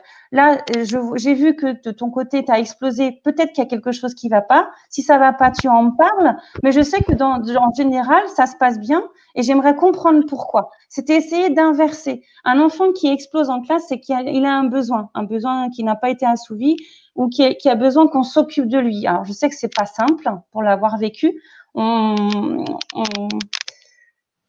Voilà, il faut arriver à faire la part des choses et essayer d'isoler un peu l'enfant, de sortir du contexte et de prendre le temps d'en parler qu'avec lui. On met les enfants en autonomie, on sort plus tôt en récréation s'il faut, ou je sais pas, mais voilà, il faut essayer de comprendre pourquoi il a explosé en plein vol comme ça à un moment donné. Alors, excusez-moi, c'est parce que effectivement, vous avez vu que j'ai une collègue de bureau qui est un petit peu envahissante. Hein, vous l'avez vu passer, et donc Marion dit que je me fais attaquer. Alors, effectivement, ce que tu dis, Manu, ça me paraît tout à fait judicieux. C'est quand même plus compliqué pour un prof. Oui, voilà, mon chat a besoin d'un câlin. Bah, écoute, le besoin va être inassouvi pendant encore quelques temps. J'espère qu'elle va pas me sauter au visage de colère, mais vous en serez témoin si c'est le cas. On verra. Voilà, ce que je voulais dire, c'est qu'effectivement, c'est plus compliqué quand on est prof en collège ou en lycée et que là, on est dans une classe avec des élèves qui sont assis, etc. Donc, effectivement, Clémence, je suis assez d'accord sur le fait que, effectivement, c'est compliqué, clairement. Et c'est plus compliqué que quand on travaille dans un bureau et qu'on a des collègues autour. Voilà, c'est plus compliqué quand on est dans une classe devant 25 perdieux qui sont peut-être complètement énervés le vendredi soir, etc. Ouais. Après, ce que j'avais mis en place dans ma classe, c'était une boîte où ils écrivaient quand ça n'allait pas. Et le fait justement de verbaliser par écrit et de le mettre dans une boîte, c'est un peu, je dépose mon émotion quelque part, elle sort de moi, je l'ai concrètement écrite. Et ça fait le fait à l'enfant de baisser en pression. Et le fait de la déposer dans une boîte, c'est comme s'il sortait l'émotion de lui et qu'il la mettait ailleurs. Et je prenais un temps dans la journée ou dans la semaine ou vraiment en fin de journée, si je voyais que ça montait en pression et que j'avais vu des petits loulous y aller, on prenait un temps au coin regroupement et je lisais les choses sans pour autant dire qu'il l'avait écrit, mais ça a interpellé les enfants. Et entre eux, en fait, ils s'étaient amenés à trouver des solutions. Donc, moi, j'étais là juste pour transmettre l'information. Et après, on avait un système de bâton de parole. Donc, moi, j'étais en maternelle et en CPCE1. Donc, pour le coup, c'était en CPCE1 pour ça. Mais j'avais un bâton de parole où ils étaient amenés à être autonomes, en fait, au niveau de la régulation de la parole, au niveau de l'écoute. Bon, ça prend un petit peu de temps, mais ils étaient entre eux en train d'essayer de trouver des solutions. Moi, j'étais plus là en train de réguler, en fait, la parole ou à essayer de les guider dans leurs solutions qu'ils pouvaient apporter aux copains. Mais dans les plus grandes classes, ça peut être ça, un système de boîte à lettres ou la boîte à je suis pas content, ou la boîte je propose ça, ou la boîte là je suis super content parce qu'il y a eu ça, ou vous voyez. Et je pense qu'il est important aussi de pas se focaliser que sur la boîte qui va pas. Il peut y avoir la boîte qui va pas, la boîte qui va bien, la boîte j'ai envie de dire que il y a eu ça qui m'a plu dans la journée, ou la boîte entraide. Et ils verront comme ça le panel d'émotions qui passent dans une journée, en fait. Et le fait de les verbaliser, de les écrire et d'en parler entre eux, vous verrez que entre eux, on va développer l'empathie. Et cette empathie, quand elle est instaurée dans les classes, ça va vraiment baisser en tension. Alors, je sais que ça prend du temps, qu'on court après le temps dans les classes, mais après, moi, c'était ma priorité, c'était le bien-être des enfants et le fait d'instaurer un climat de confiance. Ça, c'était ma priorité. Après, les apprentissages, on pouvait les récupérer, il n'y a pas de souci. Mais j'instaurais ça vraiment la première période pour que ça devienne des rituels et qu'ils soient même de s'écouter entre eux. Et le fait d'apprendre à s'écouter entre eux, ça baissait considérablement les tensions qu'il pouvait y avoir au sein des classes. Donc, je ne sais pas si cet outil-là répond à votre demande et à quel niveau vous avez, mais je sais que moi, je mettais ça en place avec des enfants un peu plus grands. Et avec des tout petits, on prenait en fin de chaque journée un bâton de parole et puis ceux qui avaient besoin de dire les choses, on se prenait un quart d'heure et on en discutait aussi. C'est pas parce qu'ils ne savaient pas écrire qu'on pouvait pas prendre ce temps pour échanger autour des émotions. Alors Clémence dit effectivement qu'elle met des mots sur ses émotions positives en classe, mais jamais sur les négatives. Alors peut-être que ça serait une piste, effectivement, parce que c'est super. Alors déjà, exprimer ses émotions positives à sa classe, c'est quand même génial, parce que voilà, ça permet aussi de leur montrer qu'on est content d'eux, de leur travail, de leur comportement, de tout ça. Donc c'est valorisant. Après, je pense aussi à s'arrêter sur le négatif. Malheureusement, c'est un peu le fonctionnement français et mais à l'inverse, peut-être que quand une classe déborde, surtout des collégiens, donc là il y a quand même une plus grande maturité malgré tout qu'avec des maternelles, le fait de pouvoir leur dire là vous allez trop loin et je me sens en colère et ça va être compliqué, est-ce que c'est négatif pour la classe? Je sais pas. C'est peut-être pas parce que quelque part, tout comme avec nos enfants, c'est important qu'ils voient, comme le disait Manu tout à l'heure, qu'on a nous aussi nos limites en tant que parents, que voilà, que parfois nous aussi on déborde et que nous aussi parfois, on crie et voilà. Peut-être qu'avec les élèves aussi, il faut leur montrer que les profs sont pas non plus en béton armé entre guillemets et que vous avez le droit aussi d'être en colère, d'être mécontent et que ça fait partie des choses quelque part. Ah oui, mais c'est important de le dire. De toute façon, après, si on ne le dit pas, le cours va super mal se passer et ils vont le ressentir et ils vont jouer là-dessus et ils vont rentrer dans la brèche, comme tu disais tout à l'heure, et puis ça va partir en sucette derrière. Donc, personnellement, je préférais prendre 15 minutes de mon temps pour poser les choses et puis après, ce qui n'est pas fait, on le rattrape après, quoi. Parce que voilà, c'est l'ambiance de travail après peut en pâtir. Et si on ne met pas le doigt dessus là-dessus de suite, ça va faire un peu boule de neige et ça va être assez compliqué à rattraper tout ça après. Parce qu'ils n'auront pas, on va passer du jour au lendemain à 2 situations différentes pour la gestion de crise. Et ça mettra peut-être plus de temps que d'intégrer cette notion-là en cours d'année que si on mettait en place dès le début d'année, en fait. Oui, tout à fait. Effectivement. Hop. Alors voilà, donc maintenant qu'on a vu soi-même en tant qu'adulte comment on peut effectivement accueillir les émotions, se sentir plus serein malgré tout, et comment on fait ça avec nos enfants maintenant, effectivement. Comment on peut rendre les choses plus faciles pour eux également. Alors, on va commencer avec les tout petits. Donc, de la naissance jusqu'à 3 ans, la maîtrise du langage est soit absente, soit balbutiante. Donc, forcément, le plus gros... L'aspect le plus important, ça va être de mettre des mots, ça va être de verbaliser l'émotion et le ressenti. Donc là, je te laisse continuer là-dessus. Bah, c'est vrai que c'est important, le bain de langage, on parle d'un bain de langage chez les tout petits. Donc, c'est mettre des mots sur les émotions. Et puis, on peut même exagérer pour que l'enfant, au fur et à mesure, il associe, par exemple, un sourire à la joie en disant « Oh, je suis super joyeux, tu vois, j'ai un grand sourire ». Donc, le fait d'associer ces mots-clés ensemble, il va se construire petit à petit ce bagage lexical et ce bagage émotionnel.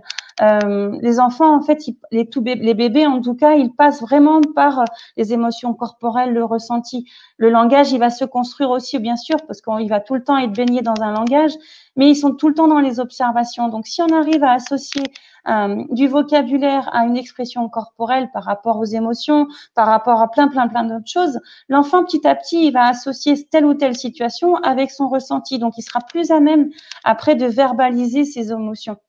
Donc, c'est vraiment important dès tout petit, de les baigner dans un bagage de vocabulaire. Et on a l'impression qu'on fait des perroquets, on est tout le temps en train de parler, mais en fait, eux, c'est super important pour eux parce qu'ils vont se construire leur langage sur ce que nous, on va leur apporter. Donc, plus vite on va les baigner dans des livres, dans des comptines, quand on va leur décrire l'environnement, décrire nos émotions, ça va être un enrichissement, mais spectaculaire pour eux derrière, en fait. Donc, il faut vraiment faut vraiment avoir ça en tête, que c'est pas parce qu'ils savent pas parler qu'on peut pas nous leur parler. Et effectivement, on a Marion qui nous dit qu'ils utilisent également la langue des signes. Voilà, et la parole en plus. Ah ouais. C'est ça. Associer le langage avec un signe, c'est super parce que eux, s'ils ne sont pas à même de pouvoir parler, ils vont pouvoir associer un geste à ton chat qui passe derrière. Associer un geste. Moi, je l'ai fait avec ma deuxième, donc elle me disait je veux encore, j'ai faim, donc. Et après, moi, je construisais des phrases. Ah, tu veux encore de l'eau ou tu as envie d'une pomme? Et ça baisse en pression chez eux parce qu'ils comprennent ce qu'ils veulent véhiculer, même s'ils n'ont pas encore le langage. Donc, c'est vraiment un bon outil, ce langage avec les mains. Tout à fait. Hop. Alors, quand ils sont un peu plus grands, donc on a fait une grosse catégorie de 4 à 11 ans. Alors, il y a beaucoup de nuances, évidemment, entre 4 et 11 ans, donc ça s'adapte à chaque âge, bien entendu. Alors, pour les plus jeunes, entre 4, 6, 7 ans, ça marche encore bien. On peut créer un panier sensoriel. Donc là, on vous a mis une photo. L'idée du panier sensoriel, c'est vraiment d'avoir un petit panier dans lequel il y a plein de petits accessoires qui vont permettre à l'enfant de décharger. De décharger l'émotion, c'est ça, effectivement. Donc, on va lui mettre, par exemple, une bouteille de la colère, c'est-à-dire une bouteille avec de l'eau colorée, des paillettes dedans, qui vont lui permettre, en secouant, de pouvoir apaiser un petit peu le ressenti, on va dire, de la colère. Ça va être peut-être une balle anti-stress, quelque chose qu'on peut malaxer dans la main, et là aussi, ça intervient. Ça peut être aussi les petites marionnettes que vous voyez là, qui sont très très jolies, qui sont des marionnettes qui représentent les émotions. Parce que là aussi, l'enfant, s'il a un peu de mal à verbaliser vraiment ce qu'il ressent, avec le gant de toilette qui représente l'émotion, qui est personnalisé, il va pouvoir dire, je me sens comme ça, donc en colère, ou je me sens comme ça, triste, ou comme ça, joyeux. Donc l'idée, c'est de lui mettre à disposition des choses qu'il saura comme des ressources, qu'il pourra utiliser à son gré quand il sera sous le coup d'une émotion. Voilà. En fait, le panier que vous voyez, c'est ce que je mets à disposition de mes filles. En fait, elles ont pas tout laissé dedans. Et vous voyez en fait qu'il y a une bouteille au milieu. C'est une bouteille que j'ai mis de l'eau dedans, des colorants alimentaires, des paillettes, des petits strass. Donc, dès qu'elle le secoue, en fait, ça fait un jeu de lumière et autres. Et il faut savoir que le cerveau, il peut pas faire deux choses à la fois. Il peut pas observer quelque chose et réfléchir encore à cette colère. Donc, en fait, si ils ont ça à disposition, le cerveau, il va faire focus sur la bouteille. Donc, il va un peu squeezer pourquoi il était en colère. Et ça va être pareil sur les petites gourdes. Vous en voyez à gauche, ça fait comme des sabliers, mais de gouttes de couleur. Donc, pareil, le cerveau va se focaliser sur le goutte à goutte. Et il y a aussi des balles anti-stress, pareil. Et derrière la balle, il y a j'ai fait un petit catalogue des émotions. Donc, elles l'ont depuis toute petite, où là, justement, il y a les émotions avec une image. Il y a une émotion, la même, mais avec un bébé. Donc, une vraie photo pour le coup. Et il y a l'émotion qui a été mise aussi avec le langage des signes, parce que j'en faisais aussi un peu avec elle. Donc, il y a plein d'outils que vous pouvez créer. Les gants de toilette, je les ai créés aussi avec elle, parce qu'elles se sont aussi appropriées l'outil, entre guillemets. Et le fait d'agir ça sous forme de marionnette, eh bon, elles vont un peu, comme je disais tout à l'heure, sortir l'émotion et la faire vivre à travers leur marionnette. Donc, elles l'utilisent en tu vois, je suis pas content, nana, mais c'est pas elles directement qui vont le verbaliser, elles vont véhiculer leur émotion à travers ces marionnettes. Donc, inconsciemment, elles vont faire baisser en tension parce qu'elles vont rentrer sous forme de jeu. Donc, c'est important aussi. On retrouve cette notion de jeu ici. Tout à fait. Et la distraction, ça fonctionne quand même bien avec les petits, faut bien le dire, pour le coup. Ouais. Et puis après, il y a effectivement ce qu'on appelle l'écoute active, c'est-à-dire, alors soit en tant qu'adulte le pratiquer avec son enfant, mais que lui aussi, qu'on lui apprenne à le pratiquer, c'est-à-dire lui apprendre à exprimer ses besoins à lui et aussi écouter les besoins des autres. Voilà, c'est ça l'écoute active. Donc ça, c'est pareil, c'est quelque chose qui s'instaure au quotidien et qui vient pas en 5 minutes et demie, mais ça permet, voilà, à l'enfant de pouvoir, encore une fois, mettre des mots, exprimer avec des mots ce qu'il ressent. Et effectivement, quand on arrive à exprimer ce qu'on ressent avec des mots, on tombe moins facilement dans les comportements entre guillemets inadaptés, c'est-à-dire le fait de crier, le fait de taper, etc. Ces réactions-là, en général, elles apparaissent quand on n'a pas d'autres moyens pour exprimer ce qu'on ressent, en fait. Donc, le fait de pouvoir apprendre à exprimer ses besoins, mettre un mot sur ce qu'on ressent, sur l'émotion, etc., et ben, ça permet justement de faire différemment et de ne pas, voilà, de moins crier, etc., en fait. Et je penserais à une balance, c'est qu'on exprime ses besoins. Donc, c'est important que l'enfant exprime ses besoins. Alors, je cherche encore ma caméra. Mais c'est aussi important que vous exprimiez vos besoins.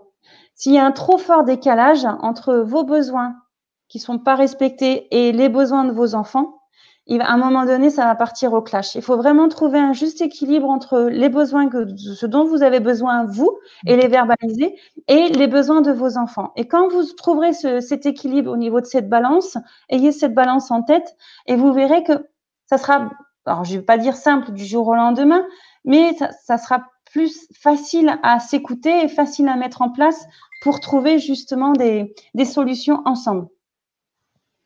Tout à fait. Hop. Alors, à partir de 11 ans, donc là, on arrive avec des ados maintenant. Donc, tout ce qu'on a vu auparavant, ça reste valable, entre guillemets, c'est-à-dire que le fait de mettre des mots, le fait de pratiquer l'écoute active, etc., c'est évidemment toujours d'actualité. Et surtout, l'objectif, c'est qu'il devienne autonome, c'est-à-dire que de lui-même, il ait compris comment il fonctionne et qu'il apprenne à accueillir ses émotions, etc. Et là, c'est là que votre rôle est important, c'est qu'en fait, vous allez pouvoir, vous, lui transmettre vos trucs. Parce que finalement, comme quasiment tout, ça commence par vous en tant que parent, en fait. Tout comme un enfant à qui vous dites, bon, tu te laves les dents ce matin, tu te laves les dents le matin et le soir. Bon, bah, évidemment, s'il ne vous voit jamais le faire, il va avoir beaucoup de mal à s'y mettre à cette habitude-là. De même, si vous dites, non, tu manges pas de bonbons entre les repas et qu'il vous prend en train de vous goupiller des dragibus derrière la porte, ça va être compliqué aussi. Et ben là, c'est la même chose. S'il vous voit avoir des, des astuces. Voilà, des astuces pour pouvoir effectivement accueillir votre colère, votre tristesse. S'il vous voit vivre ça, s'il voit que vous avez installé sur votre téléphone la magnifique appli Respirelax, qu'on vous conseille forcément grandement, parce qu'elle est vraiment super bien faite et très utile justement pour travailler sur la respiration et faire baisser le stress, il aura plus de facilité à adopter ces choses-là aussi et à les mettre en pratique, lui, dans sa vie. Donc l'idée, c'est vraiment ça. C'est de partager les choses qui fonctionnent pour vous et de lui donner finalement des bonnes habitudes qu'il va garder ensuite pour sa vie. Voilà, c'est leur donner des clés en fait, et puis voir celles qui marchent, celles qui lui conviennent ou pas. Exactement. Et puis l'accompagner dans cette démarche-là en fait. Comme disait Caro, on est leur modèle dès tout petit, donc si on souhaite qu'ils mettent en place des activités ou des réflexes ou autres, à nous de leur montrer le modèle. Les neurones miroirs, rentrent en ligne de compte et voilà, on peut pas passer outre ce rôle-là qu'on a nous, l'influence qu'on peut avoir en tant que parent. Tout à fait. Hop. Alors, on arrive au terme de notre petite épopée sur les émotions.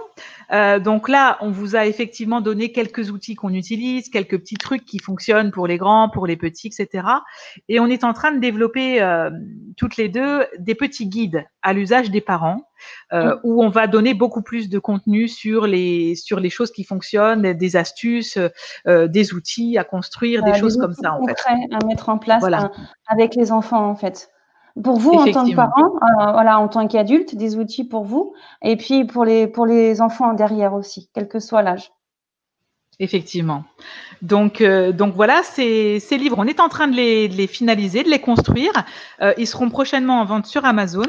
Donc, ce qu'on vous propose ce soir, si ça vous intéresse, c'est de faire une précommande. Donc, je vais vous mettre dans le chat, je vais voir comment je fais techniquement, mais ça va le faire. Je vais vous mettre un lien dans le chat qui vous enverra vers un formulaire où vous pourrez dire oui, moi je suis intéressé par le guide par exemple pour les parents et les enfants de 0 à 3 ans ou de 3 à 11 ans ou à partir de 11 ans.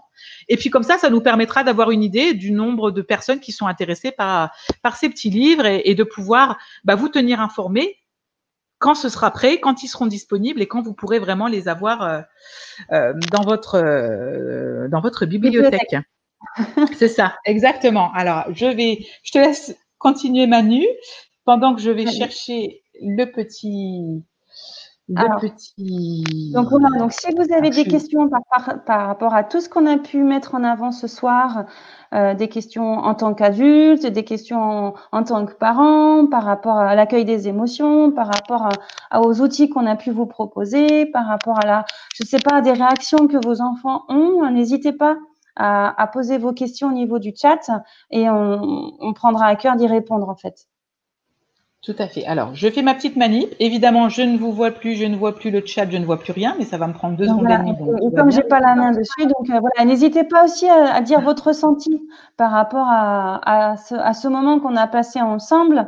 Voilà, ça nous permet aussi d'avancer, de répondre à vos besoins, à vos demandes. Voilà, nous c'est les tout premiers partages qu'on fait sur live. Sur Facebook, donc on a à cœur d'en faire d'autres, mais voilà, on a envie de progresser, de répondre à vos besoins, donc n'hésitez pas à laisser un petit commentaire sur votre ressenti par rapport à cette thématique. En plus, qui plus est, on est dans les émotions, donc voilà, c'est un bon petit travail à faire. Tout à fait. Si vous trouvez qu'on n'a pas été assez dans le détail ou qu'on n'a pas répondu vraiment à vos besoins, pareil, n'hésitez pas à nous le dire. Attendez, je mets dans le chat, j'ai quelqu'un qui m'a demandé le nom de l'appli de cohérence cardiaque, donc de respiration. Je vous la mets, comme ça vous l'aurez aussi. Hop, tac, tac. Voilà, je l'envoie. Ah voilà, Julie avait répondu, mais bon, c'est pas grave. C'est fait aussi. Voilà, donc n'hésitez pas. Effectivement, c'est notre deuxième conférence. On se lance tout doucement. On est super contente de le faire vraiment. On prend un grand plaisir à travailler en amont et à faire ce partage avec vous. Je ne sais pas si vous le ressentez, mais en tout cas, nous, voilà, on a un grand plaisir à partager tout ça. Alors, j'ai vu, je me permets, c'est déjà trop loin, ça va super vite le chat. J'ai vu une remarque. Mon Dieu, je vous ai perdu. Tout va bien. Non, c'est bon, je vous ai retrouvé le chat. Oui, j'ai vu une remarque passer, mais ça va super vite, de Brigitte Courcelles qui dit, effectivement, oui, sur le sujet de maîtriser les émotions. Effectivement, on ne maîtrise pas l'émotion. Si j'ai employé ce terme, c'était pas approprié. L'émotion, elle est là. Donc, on l'accueille, c'est-à-dire qu'on se dit, voilà, c'est comme ça. Tout comme quand on ouvre son volet le matin, on dit, il pleut. C'est la même chose. On va dire, là, je suis en colère, par exemple, ou là, je me sens joyeux, ou etc.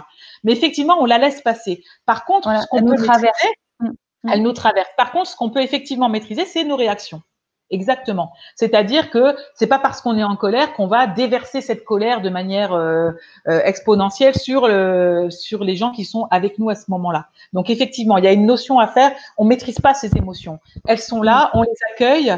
On essaye de faire en sorte de les vivre le mieux possible parce que c'est toujours désagréable. Enfin, les émotions entre guillemets désagréables quand on a très peur, quand on est très angoissé ou quand on est très en colère. Forcément, c'est très désagréable à vivre. Donc, on va essayer de trouver des choses pour nous faire du bien, mais on va pas les maîtriser. Ce qu'on va maîtriser, c'est effectivement notre comportement et nos réactions. Tout à fait. Surtout que ce qu'on a dit au tout début, c'est qu'une émotion, c'est une une réaction par rapport à la survie. Et c'est quelque chose de spontané et non contrôlable. Donc, on ne pourra pas les maîtriser, ces émotions. On pourra juste les accueillir et Ouais, puis les laisser nous traverser et puis voir ce que ça nous procure. Et après, on pourra agir en conséquence.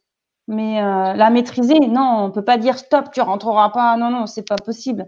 non, c'est pas Au possible. contraire, Alors, si on en a conscience, voilà, pardon. oui, exactement. Si on en Alors, a je vois conscience, ça sera d'autant plus facile derrière pour les gérer. Ouais, exactement. Alors, je vois un message passé d'une dame qui me demande s'il sera possible d'avoir une attestation parce qu'elle se sent frustrée. Elle m'a envoyé un message sur Messenger auquel j'ai pas répondu, si je comprends bien. Alors, je suis désolée, mais effectivement, comme je suis là, je suis pas sur Messenger.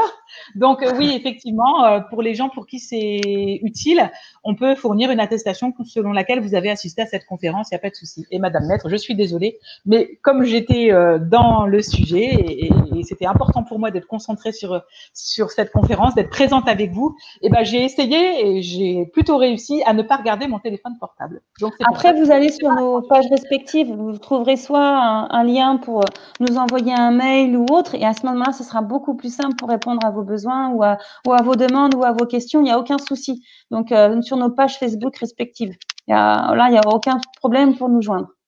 Alors Clémence nous dit conférence très intéressante, merci beaucoup. Merci. Peut-être merci sur comment réagir dans des cas précis face à une crise et un chagrin. Oui, tout à fait. On pourra effectivement faire peut-être un petit atelier en ligne pratique sur, bah oui, mon gamin se roule par terre parce que je lui ai pas acheté un paquet de bonbons au magasin. Concrètement, qu'est-ce que je fais?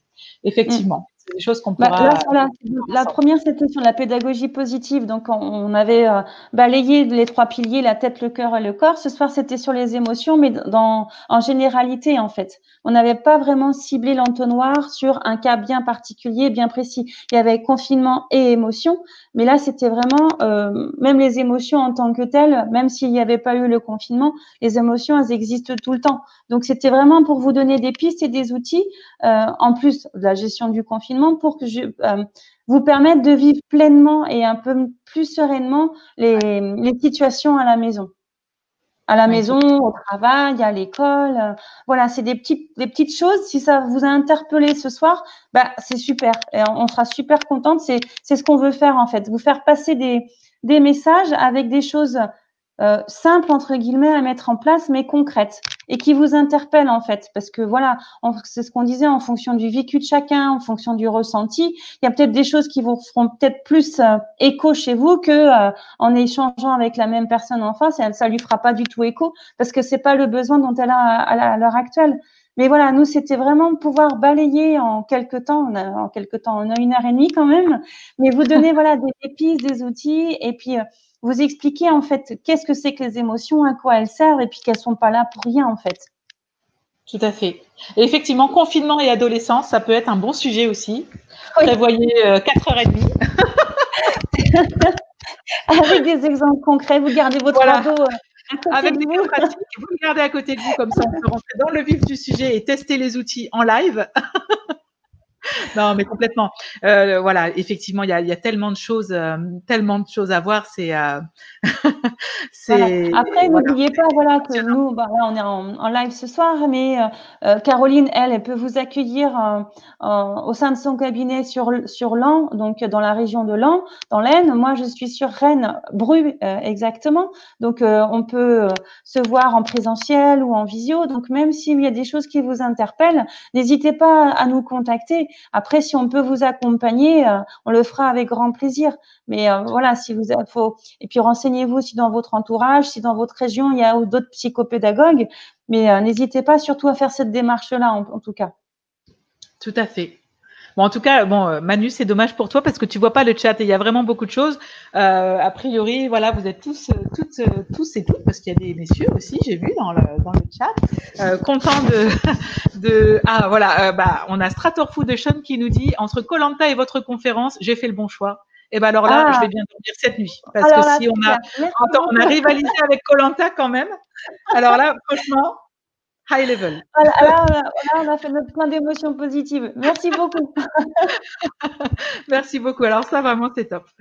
Bon, bah écoutez, on est super contente vraiment de cette soirée, d'avoir passé de tout ce temps-là à vous donner voilà, des éléments, des choses qui nous parlent. Et voilà, on est vraiment content. On a prévu de refaire des conférences. Pour l'instant, c'est vrai qu'on n'a pas encore le thème ni la date de la prochaine, mais si vous êtes abonné à nos pages, voilà, si vous êtes abonné à nos pages, vous aurez l'info de toute façon. Et pourquoi pas, à l'inverse, envoyez-nous des sujets, des thématiques, ça fonctionne dans les deux sens. Complètement. La créativité, il n'y a aucun souci. Au contraire, c'est répondre aux besoins. Et puis, si ça vous interpelle, il y aura d'autres personnes qui auront forcément cette problématique ou ce besoin ou cette thématique en vue. Donc, voilà, ça fait un peu boule de neige derrière et c'est des boules de neige positives pour le coup. Oui, complètement.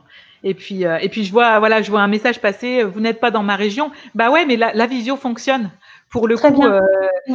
Ça fonctionne très bien. On l'a testé toutes les deux. Alors au départ, un peu à contre-cœur parce qu'on a été forcés à faire ça pour les problématiques de confinement.